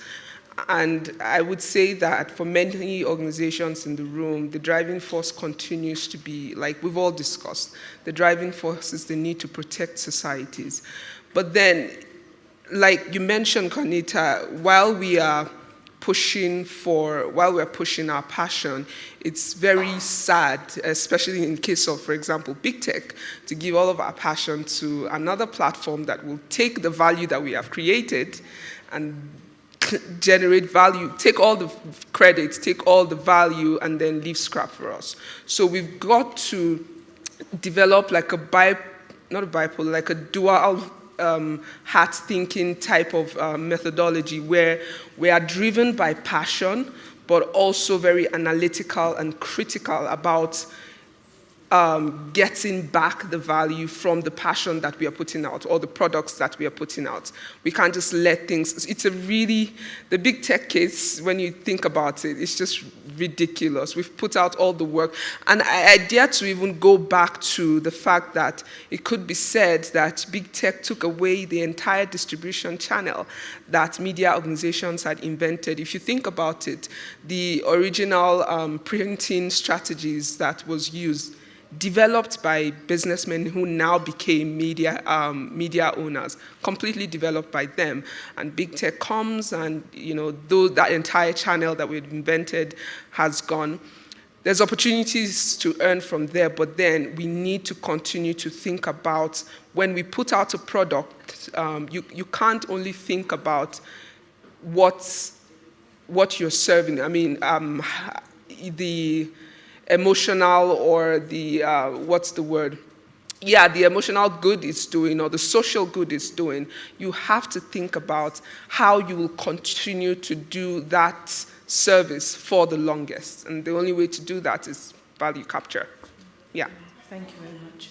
All right, so we have time now for a couple of audience questions. But before we go there, I want to take the opportunity to ask Mr. Zimwe a question because everybody we're speaking with on the stage today is speaking from the perspective of private media. So for a public service broadcaster, what are your perspectives on some of the topics we talked about around media sustainability, audiences, etc.? You got a mic in front of you, so you can just press the button there.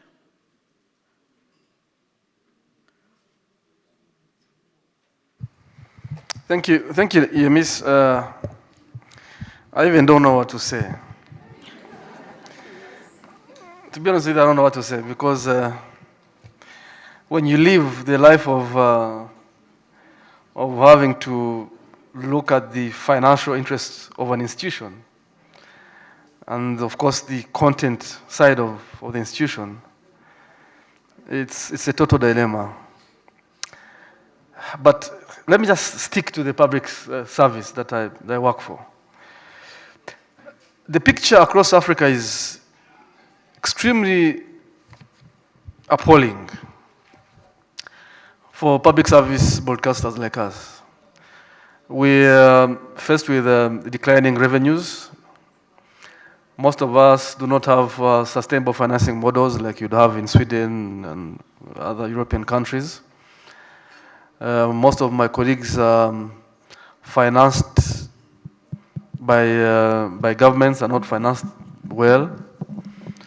In some cases, there are hybrid models where you're fighting for commercial space with the private, but also getting some little money from government. So,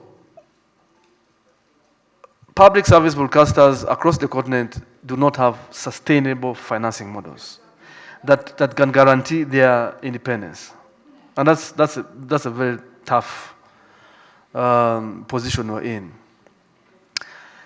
But if I was a young lady in this room, and having seen what our colleagues there have told us, I don't think I would advise a young lady in this room to, for example, invest in a radio station. No. A young lady in this room to go and waste money setting up a newspaper. No. Because the future of these linear platforms is gone. Maybe it's high time we start thinking about, the Netflixes of this world, the OTT platforms. Because I think the future is OTT, if I read it well. How can a group of talented young people invest in an OTT platform that can converge content from all different, sources, entertainment, sports, whatever, and you're able to sell this on an app and be able to make money? Because bottom line, the fact is that the future of linear broadcasting or linear traditional media is bleak. It's bleak. And having listened carefully to all the speakers here, to be honest with you, I have no answer also.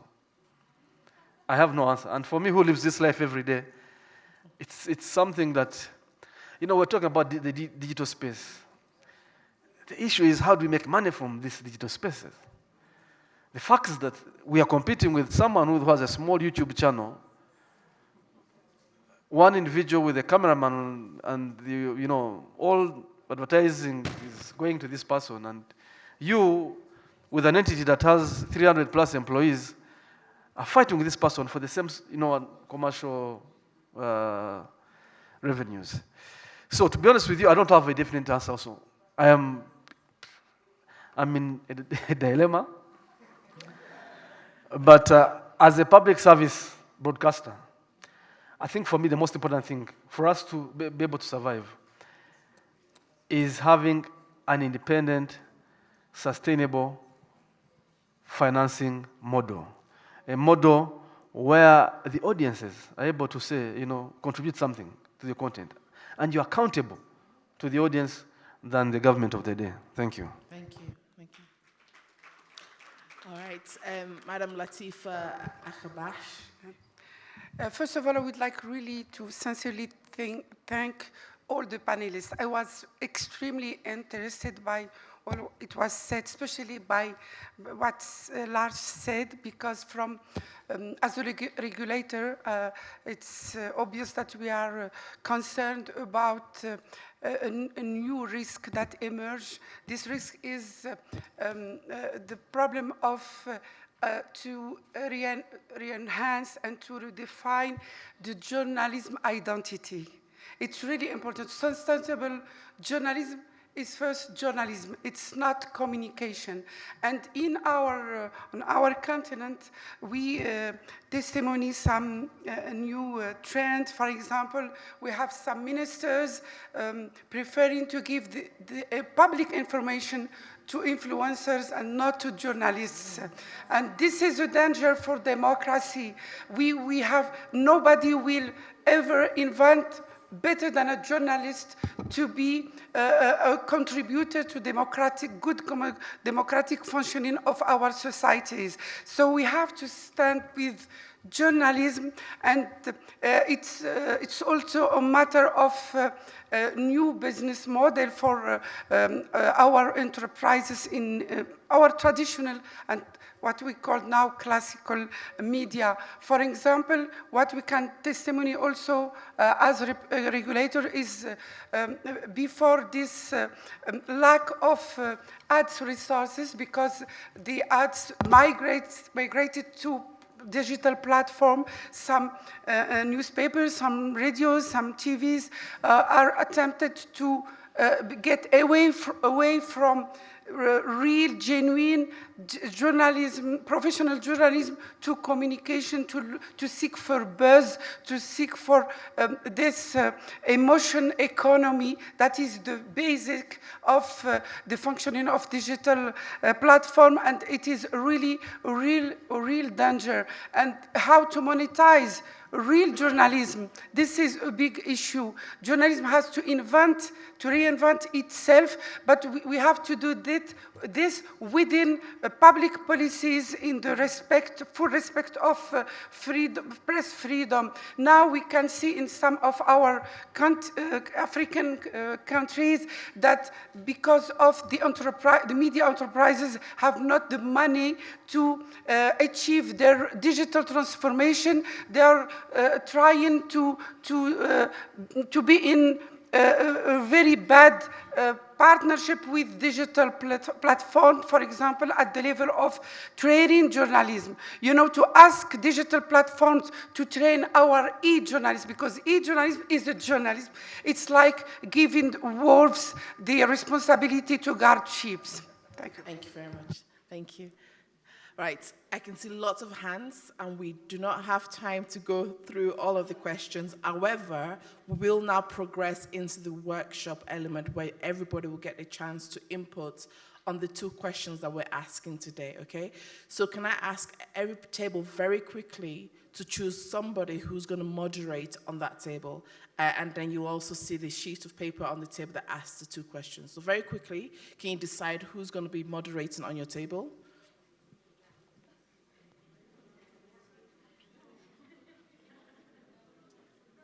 Sorry, we didn't have time to ask all the questions. Okay. All right, so I think you've all selected who's going to moderate your table. If you two want to join that, another table, yeah.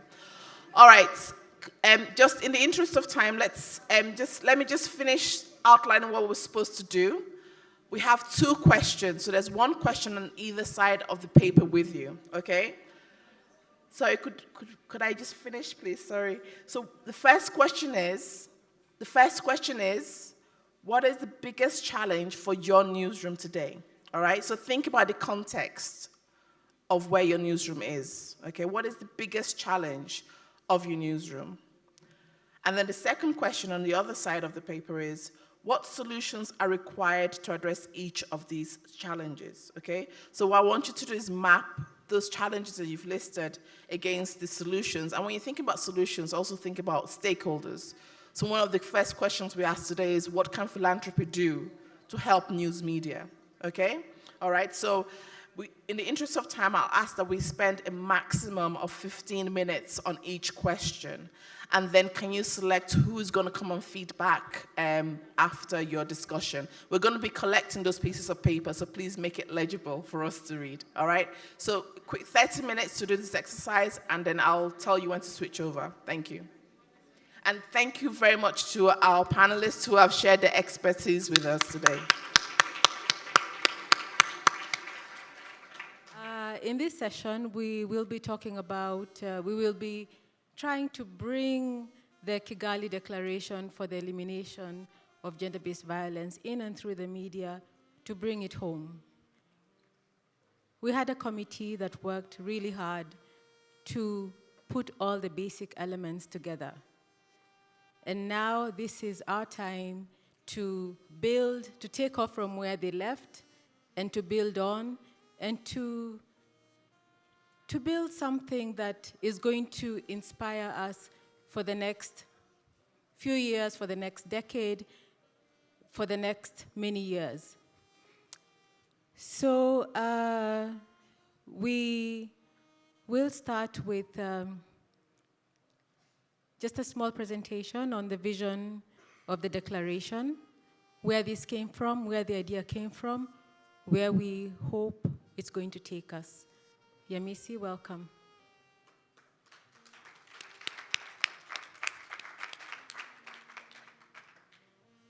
Here we are. The Kigali Declaration on the Elimination of Gender Violence in and through the media is essentially an action plan that sets a minimum standard for all stakeholders that impact how media functions in relation to how we represent gender-based violence in media content, and also the kind of violence that women journalists experience. We are already building a website for it, and individuals, organizations, associations, unions, regulators, and all stakeholders can become a signatory to the declaration. And by being signatories, they're saying that they abide by this minimum standard set for them as stakeholders for the declaration. And as we heard in several of the presentations, we know that commitments and signing and policies is just the first part. And part of what we are doing is identifying implementation processes and how we measure success as well. So each signatory, once you sign to commit to the declaration, you'll be given a set period, so we're looking at maybe 3 months period, to review your organizational or individual practices against this minimum standard set by the declaration. And in that process, you're identifying the gaps, the things that you need to change, but also setting out an action plan for that change. And as signatories, all of that information of where you are in that journey will be made available and public to access. So once you've applied, once you've signed, if you have an action plan, that will be indicated on the platform, okay? Where you are in your journey will be indicated on the platform so that it's openly accessible and everybody can monitor each other's progress. We plan to have an annual assessment point where organizations who are signatories can apply for an award, okay? So a kind of recognition of them meeting a certain standard. We're looking at bronze, silver, gold, and a symbol that you can use on your organizational website to indicate where you are in your commitment to the declaration. So the application essentially maps the action plan against the criteria of the declaration, and also the extent to which they've implemented the action plan, and the outcomes of that, because it's got to be outcome orientated. And each year when we review your organization or your institutions and progress through your application, it's either to maintain, to remove, or to upgrade your level. So there is that awarding system, not to be used as a symbolic prize, right? But to demonstrate that you are actually taking action. And we hope to expand on what that awarding system means as well as we go along. So being a signatory is not just for show. It's not just about today and when everybody's all hyped up about it, okay? It's a commitment to action. So if a signatory does not provide a necessary action plan or implement it within a set period, that would also be indicated on the platform. So we're all monitoring each other. And beyond this, we'll also be having a grant-making element to the declaration. So that as signatories, you can apply for funding to do your projects. It could be as small as a breakfast meeting, right? Just to raise awareness within your organization, or it could be bigger projects, okay? But the key thing is that it is about a demonstration of action, and we are trying to support that action. And finally, the website will contain useful information, resources, for example, updates on the declaration, because it's got to be an active thing, right? We've got to learn from what we initially draft and see how we can improve on it. It'll include case studies. So if you're doing a project, you can submit your case study there so we can all see what you're doing. A sharing of best practices, okay? And those are just the beginning. That's just to get us started. And we have a big vision for this. So yes, we're starting in Africa, but I can see us in a couple of years' time working with our colleagues in Asia, in Europe, in the Caribbean, in the Americas, and make this a global declaration. So colleagues, the roundtable session today is a very important and historic moment, and we're all playing a very critical role to this very historic moment. So please participate, and let's make that future a reality. Thank you.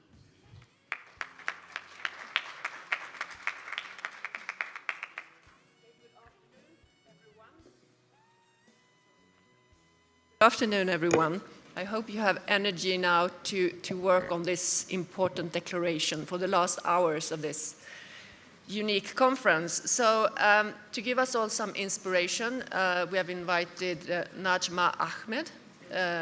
We will just talk very briefly for like five minutes because we wanted to hear her experience. She's the head of training and advocacy for the Somalia Women Journalists Organization. And what they have done, they have initiated and developed a strategy for women in the media industry that has been really successful in the Somalia context. So there are similarities to what we are working on. It's not only policy, but it's more of an action plan with concrete actions that can lead to change. So I wanted to start by asking you, Najma, how did it all start? Thank you very much. Good afternoon, everybody. It's a very pleasing afternoon, honestly, to be here to share our journey and to contribute to our convention. I hope we learn a few things from each other in the process. And ours was a long journey. It started in 2017. We did a baseline study. And in the baseline study we did for women in media, what were they going through? What were the young journalists upcoming back then with very little training? Because in 2017, the country was coming out of a lot of war crimes then. Most of the platforms that were there were not, even the institutions, the university institutions we had, their trainings were not on point. In 2023, now that we look back, a lot has changed. A lot of improvements in journalism has happened. But back then, in 2017, in the baseline study we did, and thanks to our partners FOIO and IMS back then, who really helped in the baseline study we did. After the baseline study, something actually interesting happened. We were a team of 214 female journalists under Somali Women Journalists Organization. Something happened to one of our young girls. And believe you me, we looked for many platforms to help, but we couldn't. Out of that, in 2018, we called for a conference between us and the 214 girls. In the conference, it was actually a 7-day conference, continuous, non-stop, with no holiday. Actually, we didn't even take any public and any holiday or a weekend for that.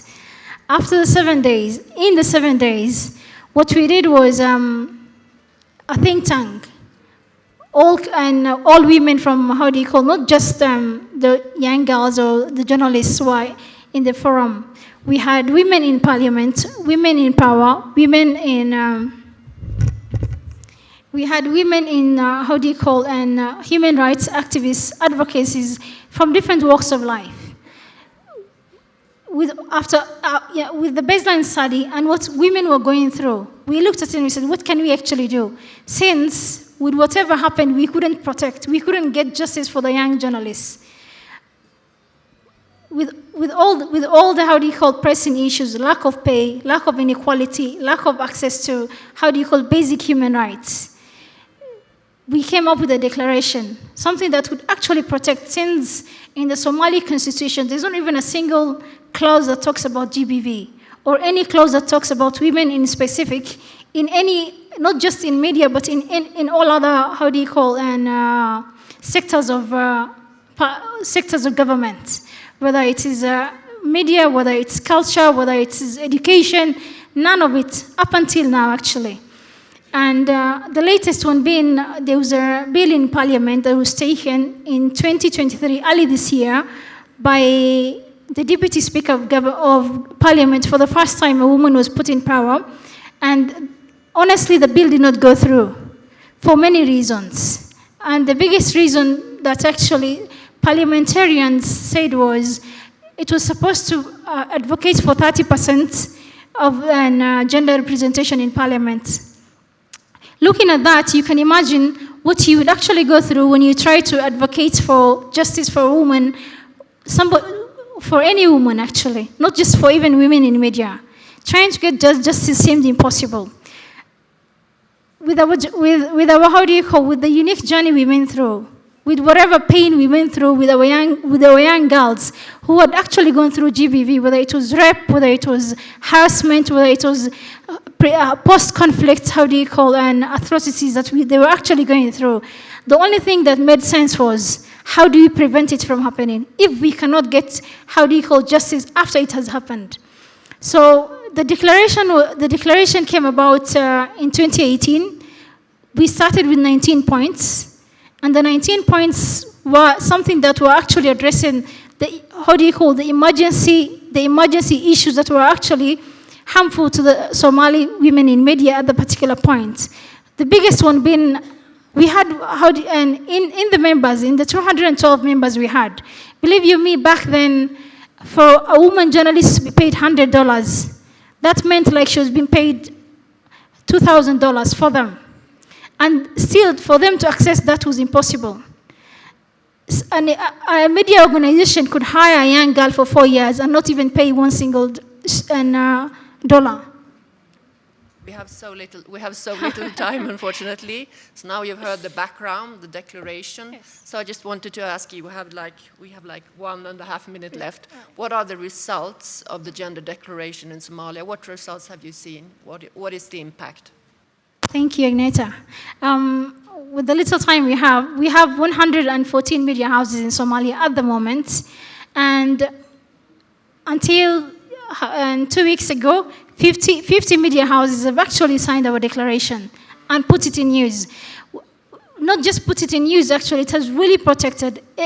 We usually do an annual conference every year in November.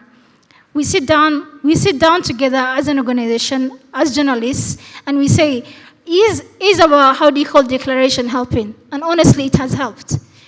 In November this year, early this year, actually, we had a meeting in Jazeera Hotel, all the 214. And we looked at it and we revised it. Actually, now our points are 23 points. We added maternity clauses here and there. Our declaration is really available online. It's available as hard copy for anyone who wants to go through it. It has been a real success. Believe you me when I say it has been a success, it has really been a success in such an inspiring way. So my feeling is this: with whatever declaration we have here, it's going to really help somebody somewhere. Not if it's not you who needs it, somebody else who really needs it. So please, let's open our heads and hearts to the declaration. Whatever points that you don't need, somebody else needs somewhere, let's put it across. Thank you, Agneta. Thank you so much, Najma. And for any of you who want to know more about the Somalia Declaration, Najma will be here until the end of the conference. So please get in touch and network. Thank you. You can go.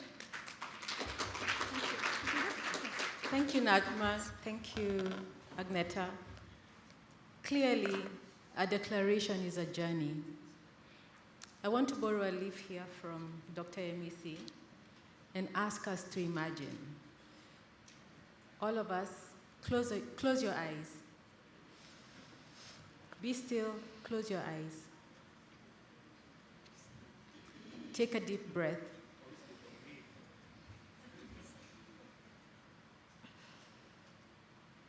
Now imagine newsrooms where women could work without fear of intimidation, violence, or sexual harassment, where they stood an equal chance as men in hiring, pay, and promotions, where media portrayal and representation of all women and girls was fair, balanced, without gender stereotypes, where incidents of the most pervasive violation of human rights made the headlines, not because she died, but because he dared threaten her with harm, or they trolled her out of Instagram. Now imagine audiences that understood crystal clear the horror and impact of violence against women and girls. Imagine communities in which ending all forms of gender violence was a subject of public debate, where actions to bring perpetrators to justice were swift and appropriate, where media organizations, associations, individual journalists, and content creators, educators, funders, and digitech companies played their role. Imagine media ecosystems that worked for all women and girls. Now open your eyes. Let's go build the declaration. What we have at each table is a moderator who will take us through very systematically all the sections of the declaration. We will go bit by bit. We'll have questions. We will think, reflect, and come up with the wording that we want to see in this declaration. We have a draft. We have a draft that's been worked on by experts from all over this continent. So please do proceed. We will regroup in an hour. Moderators, you may proceed.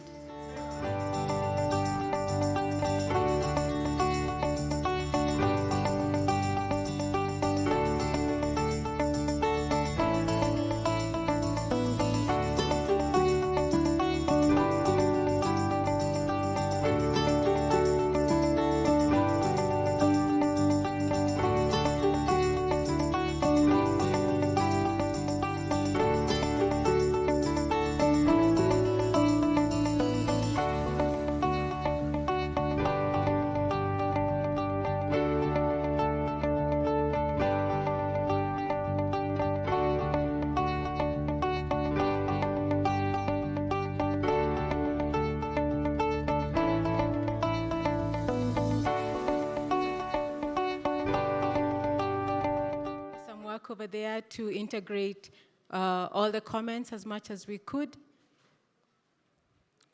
but we still have a long way to go.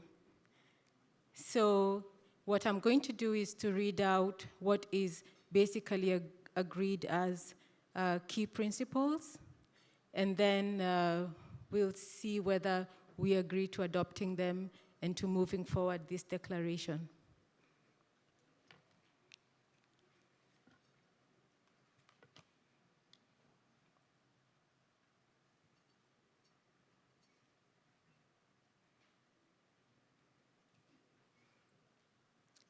The Kigali Declaration on the Elimination of Gender Violence in and through the media in Africa.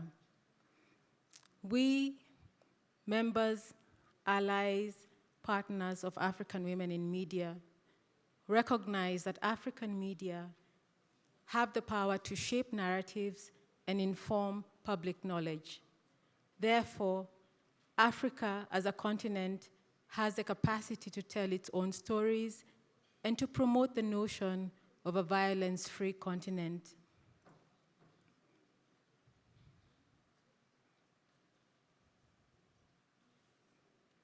Our principles.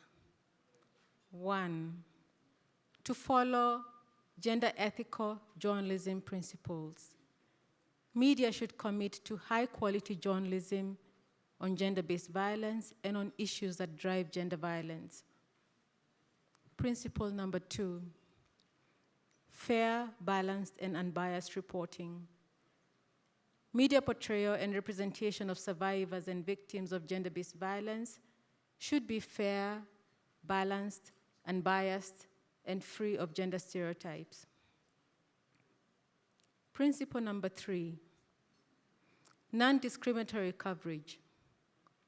Media organizations should increase ethical coverage of all forms of gender violence against women and girls, regardless of ethnicity, socioeconomic status, race, ability, and other distinctions. Principle number 4, implement policies and training. Media organizations and all industry bodies should establish and implement guidelines on coverage of content on violence against women and girls. They should provide training to foster meaningful implementation and monitoring of the guidelines. Principle number 5, take action. Media organizations, associations, unions, and journalism training institutions should condemn, address, and combat sexual harassment and other forms of violence against women and girls in the physical and online workplace. We've made various recommendations and actions to support the implementation of those recommendations. Following this, we will integrate all the input that has come from all the groups, and everyone has done a wonderful job here. We will then make sure that the revised document will be made available after this and will be circulated to everyone. So I think in general, we are, and this is age catching up with me.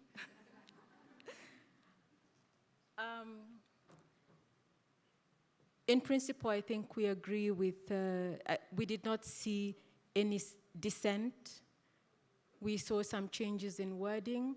We saw some additions, but I think basically we are agreed in what is contained in this document. So we are going to do a vote. By a show of hands, all in favor, raise your hand. All in favor of adoption, raise your hand.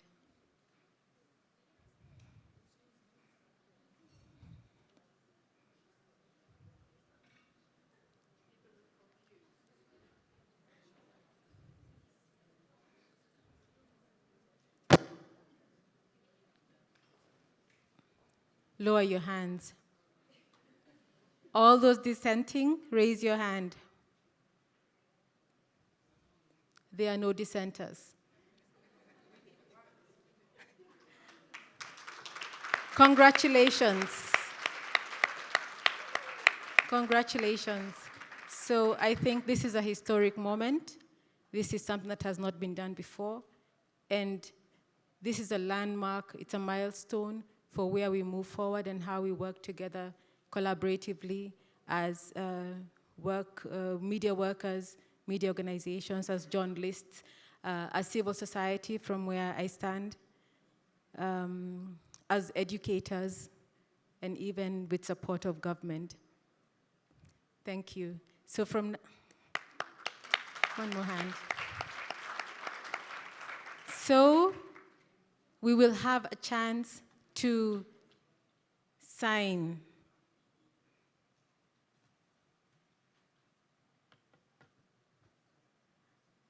By the magic of technology, we'll be able to sign right now. Please scan the QR code.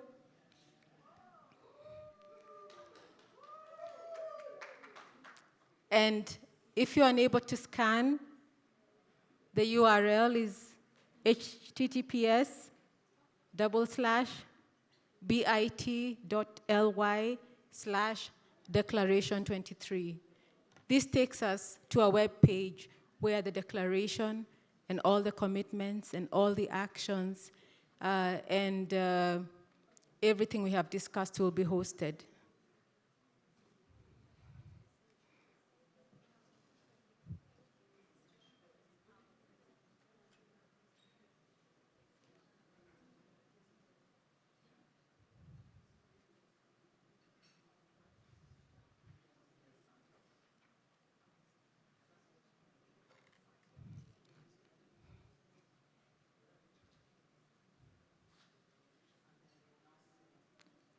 Are we good? Not everyone has a device, but we will have a chance to do that later. And at the same time, everyone who is here, who has participated in co-creating this historic document, we will append all the names on a dedicated page on the website.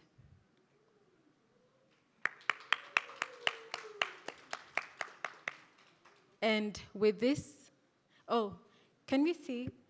Are we able to see the page?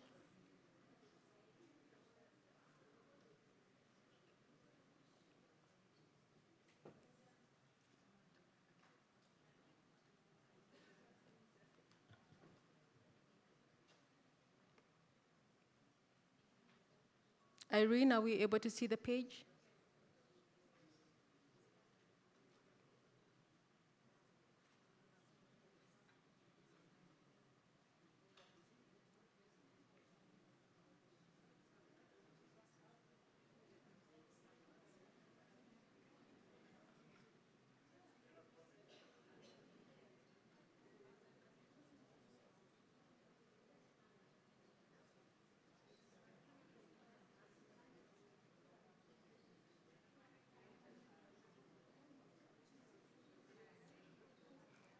the magic of technology. Thank you very much for those who put it together. And with this, I will call Annalie to give a word from For You.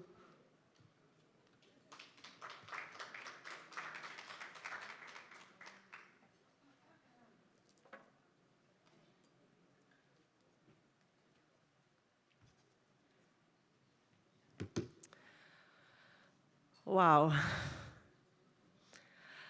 I would have preferred to sit down some minute and just let this historical moment sink in. I can do that afterwards. I hope you all will remember this day. What to say after all panels, presentations, learnings, and networking, and creating something real, something touchable, something to hold on to in the future. A big, big thank you to you all. And maybe special to all your participants, because the panelists and the moderators and AWIM team and everyone, they get so many thank you all the time. But without you all in the room, this hadn't been possible. So thank you to you all. It has been a pleasure for me and the rest of the staff in Rwanda Media Program to work together with the dedicated AWIM team. Dr. Yemisi, wow. Thank you for letting us be a part of this historical event. We will soon celebrate together in African elegance, you remember? And we are all well worth it. But first, you remember the first day, yesterday, I said that I had a small dream that this declaration could be transformed to other regions of the global world. That this declaration can state an inspiring example for others. And we don't want this declaration to stay with us here in the room. We are already convinced, I think. Therefore, For You Media Institute will provide in total $5,000 in a fund for grants. Grants that can be applied for by those who will implement activities in line with the declaration. More information will come. So, we have even more to celebrate this evening. Now, I just want to go and sit down and feel the moment. Thank you once again, everyone.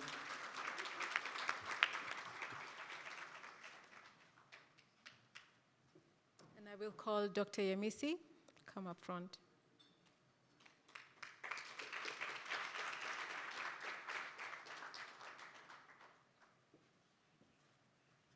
Thank you very much, Dr. Macharia. Thank you, Annalie, for that very good news about the grant. I'd like to acknowledge the presence of Dr. Valentine Uwamaria, the Minister of Gender Family Promotion in Rwanda. Thank you for joining us.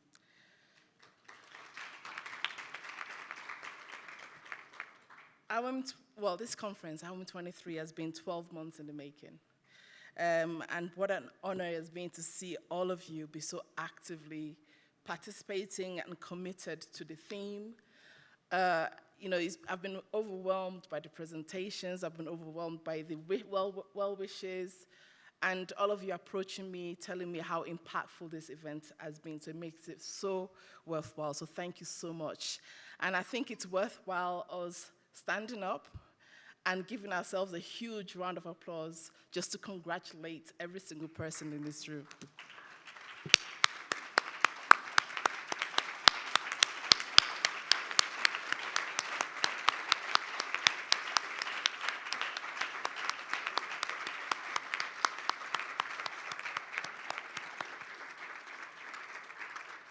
Thank you. So in my opening remarks yesterday, I asked us to close our eyes and imagine a world where we no longer need to talk about gender-based violence or to create policies and declarations that addresses the violence that women journalists face. And I'm sure you agree with me that in the last 2 days, has been one that made it very clear why we need to have this conversation now and why it needs to be a collective effort.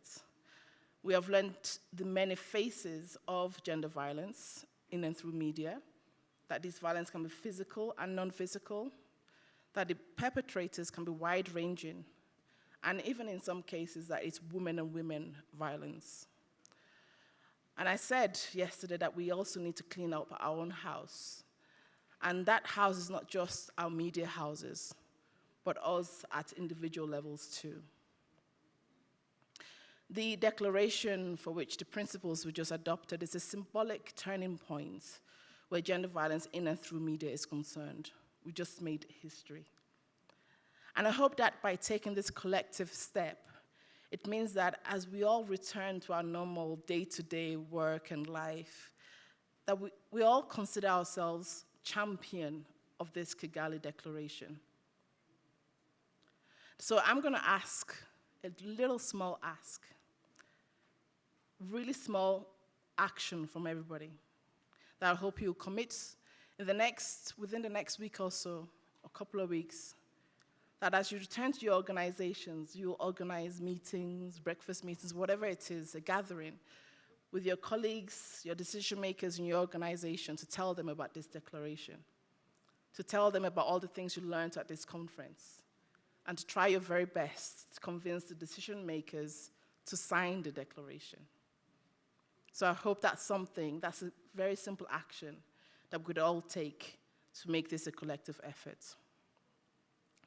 So next year, we look forward to welcoming you to AWIM24, and I will not let you know where that's going to be yet, but we will be able to report back individually, collectively, on what we've done since the declaration.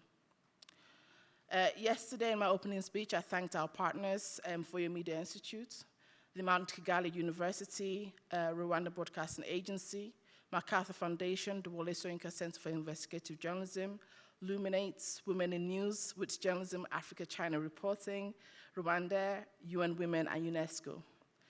Thank you all for your generous contribution, because it is because of that support that we're all here today. Thank you. And it's very important that I thank my team. I didn't do this all by myself. First of all, my co-founder and COO, where is she? Is she in the room? Bamidele Ogunlaye, who you all see kind of, sipping in and out and in the background, making sure things happen. And that's pretty much how she does it at AWIM as well, making sure we're all up and running. So thank you very much, Dele.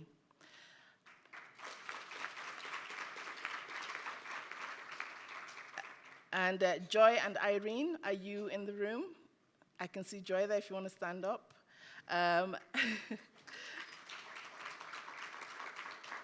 So they've worked tirelessly with us in the last year, juggling the day-to-day AWIM programs with organizing this international event. So thank you so much to both of you. And Joy, I believe you went to bed at about 3 a.m. the morning of the conference, so that's how committed they are. And Janet Otieno, is Janet in the room? At the back there. So Janet led the vision for our magazine, and the editorial she handled the whole thing. So without her, we really wouldn't have been able to get to where we are now. And even though she left AWIM for bigger causes in October, she still made sure she came here to help out. So that's a huge commitment for her. Thank you so much, Janet. And we also have team members who are not physically here, Sam and Dara, who made sure that we had that declaration website ready in the last 3 days. So it took them 3 days to develop that. So very grateful to them. And of course, to our volunteers, you've been amazing, and I hope you found the experience rewarding for you too. And again, to everybody here, and everybody who's encouraged us, approached us, and taken so much away from the conference. So thank you so much to all of you. Now, you have a copy of the AWIM magazine. Do you all want to bring yours out of your bags? And as I said yesterday, that this is the very first AWIM magazine, and it's one that I will cherish. It's not perfect, but it's our first one. So I hope that you will cherish it as much as we do.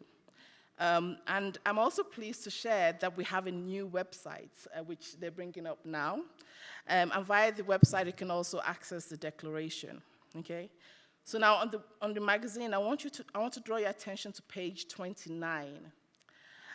Page 29 tells you more about how to become a premium AWIM member. And this morning we heard the importance of sustainability. So please do have a look on that page and the benefits of becoming a premium AWIM member. There's QR code there that you can scan, and there's also the web link as well. And there's something for everybody, including students as well. All right, so I look forward to seeing everybody tonight in all the African elegance. I know some of you went shopping yesterday, so, so big expectations. So thank you very much for everything, for your participation, for being here. We have over 100 people that have come from outside of Rwanda for this conference. Thank you so much. And some of you even drove here, you came on road and you were in traffic for how many hours. Thank you all so much for making the time to come. So now it's with great pleasure that I invite our guest of honor, Dr. Valentine Uwamaria, Minister of Gender and Family Promotion in Rwanda.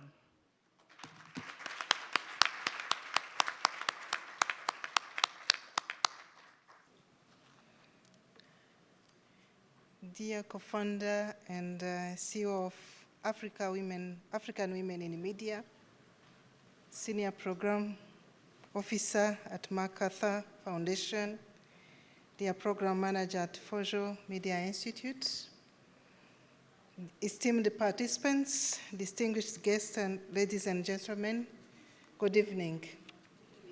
Muraho neza. I hope you can all greet in Kinyarwanda.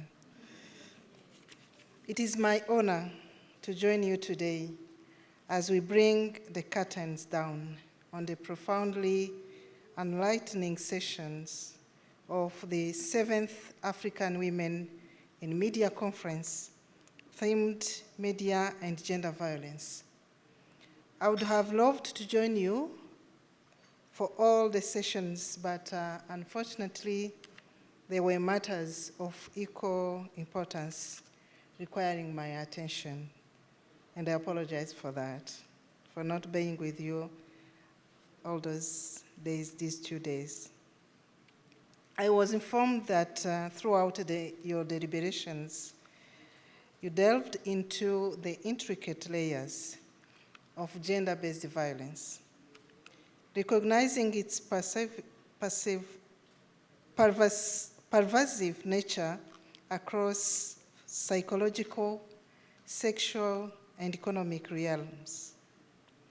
It is always disheartening to note the alarming statistics indicating the prevalence of physical or sexual violence globally, especially among African women. The powerful influence of media in shaping societal attitudes, particularly concerning gender-based violence, cannot be overstated.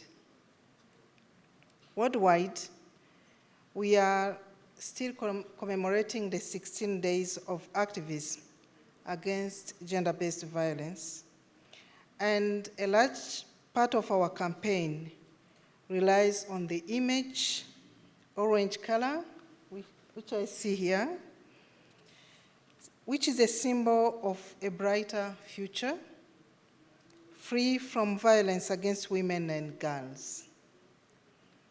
We are also using graphics, videos, media to convey our message to the communities, and it is our hope that such channels should be free of the same harm we are against.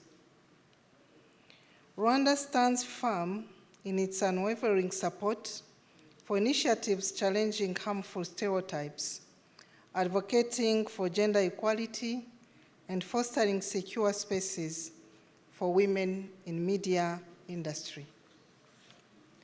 We've made commendable strides aligning our national media policy with the National Gender Policy 2021, establishing the Media High Council, and developing a gender mainstreaming strategy within the media sector.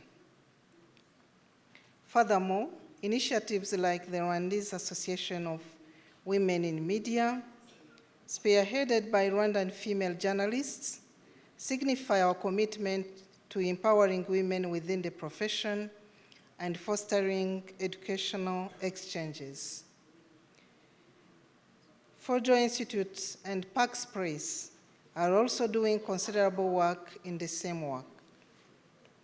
Aligned with the spirit of our shared declarations, the government of Rwanda pledges collaborative efforts with stakeholders, the media industry, civil society, and international partners to address the root causes of gender-based violence perpetuated by media representation.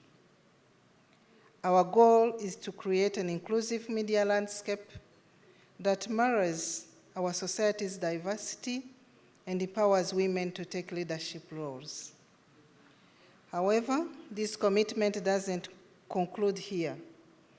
That is why I urge every participant to continue these crucial conversations within your spheres of influence.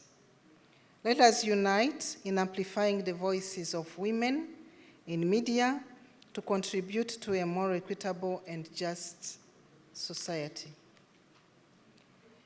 In conclusion, my heartfelt gratitude extends to the organizers, speakers, participants, and partners for their resolute dedication to advancing gender equality in media. Together, let's reshape the narrative, challenge stereotypes, and create a future where every woman in media thrives without the shadow of gender-based violence. And here we arrive at the final act. A heartfelt applause for the masterminds behind this incredible journey. To the dream weavers who wove this vibrant tapestry of knowledge and change, your passion and hard work have truly painted a picture of empowerment. You've laid down the tracks for progress and inspiration, lighting the way for a brighter tomorrow. Your dedication to shaping a media landscape where fairness resides and every voice resonates is commendable. Your efforts to ensure that each woman in media finds her place in the sun. Thank you for being the architects of this transformative experience.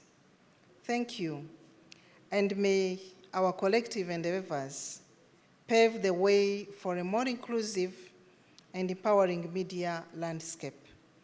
Wishing you all a great evening. Umugoroba mwiza.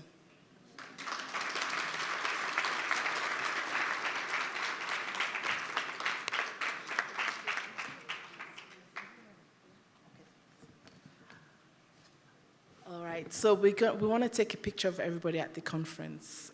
So if you could join us, if you're happy to be in the picture, at the front here, and the photographers will line us up.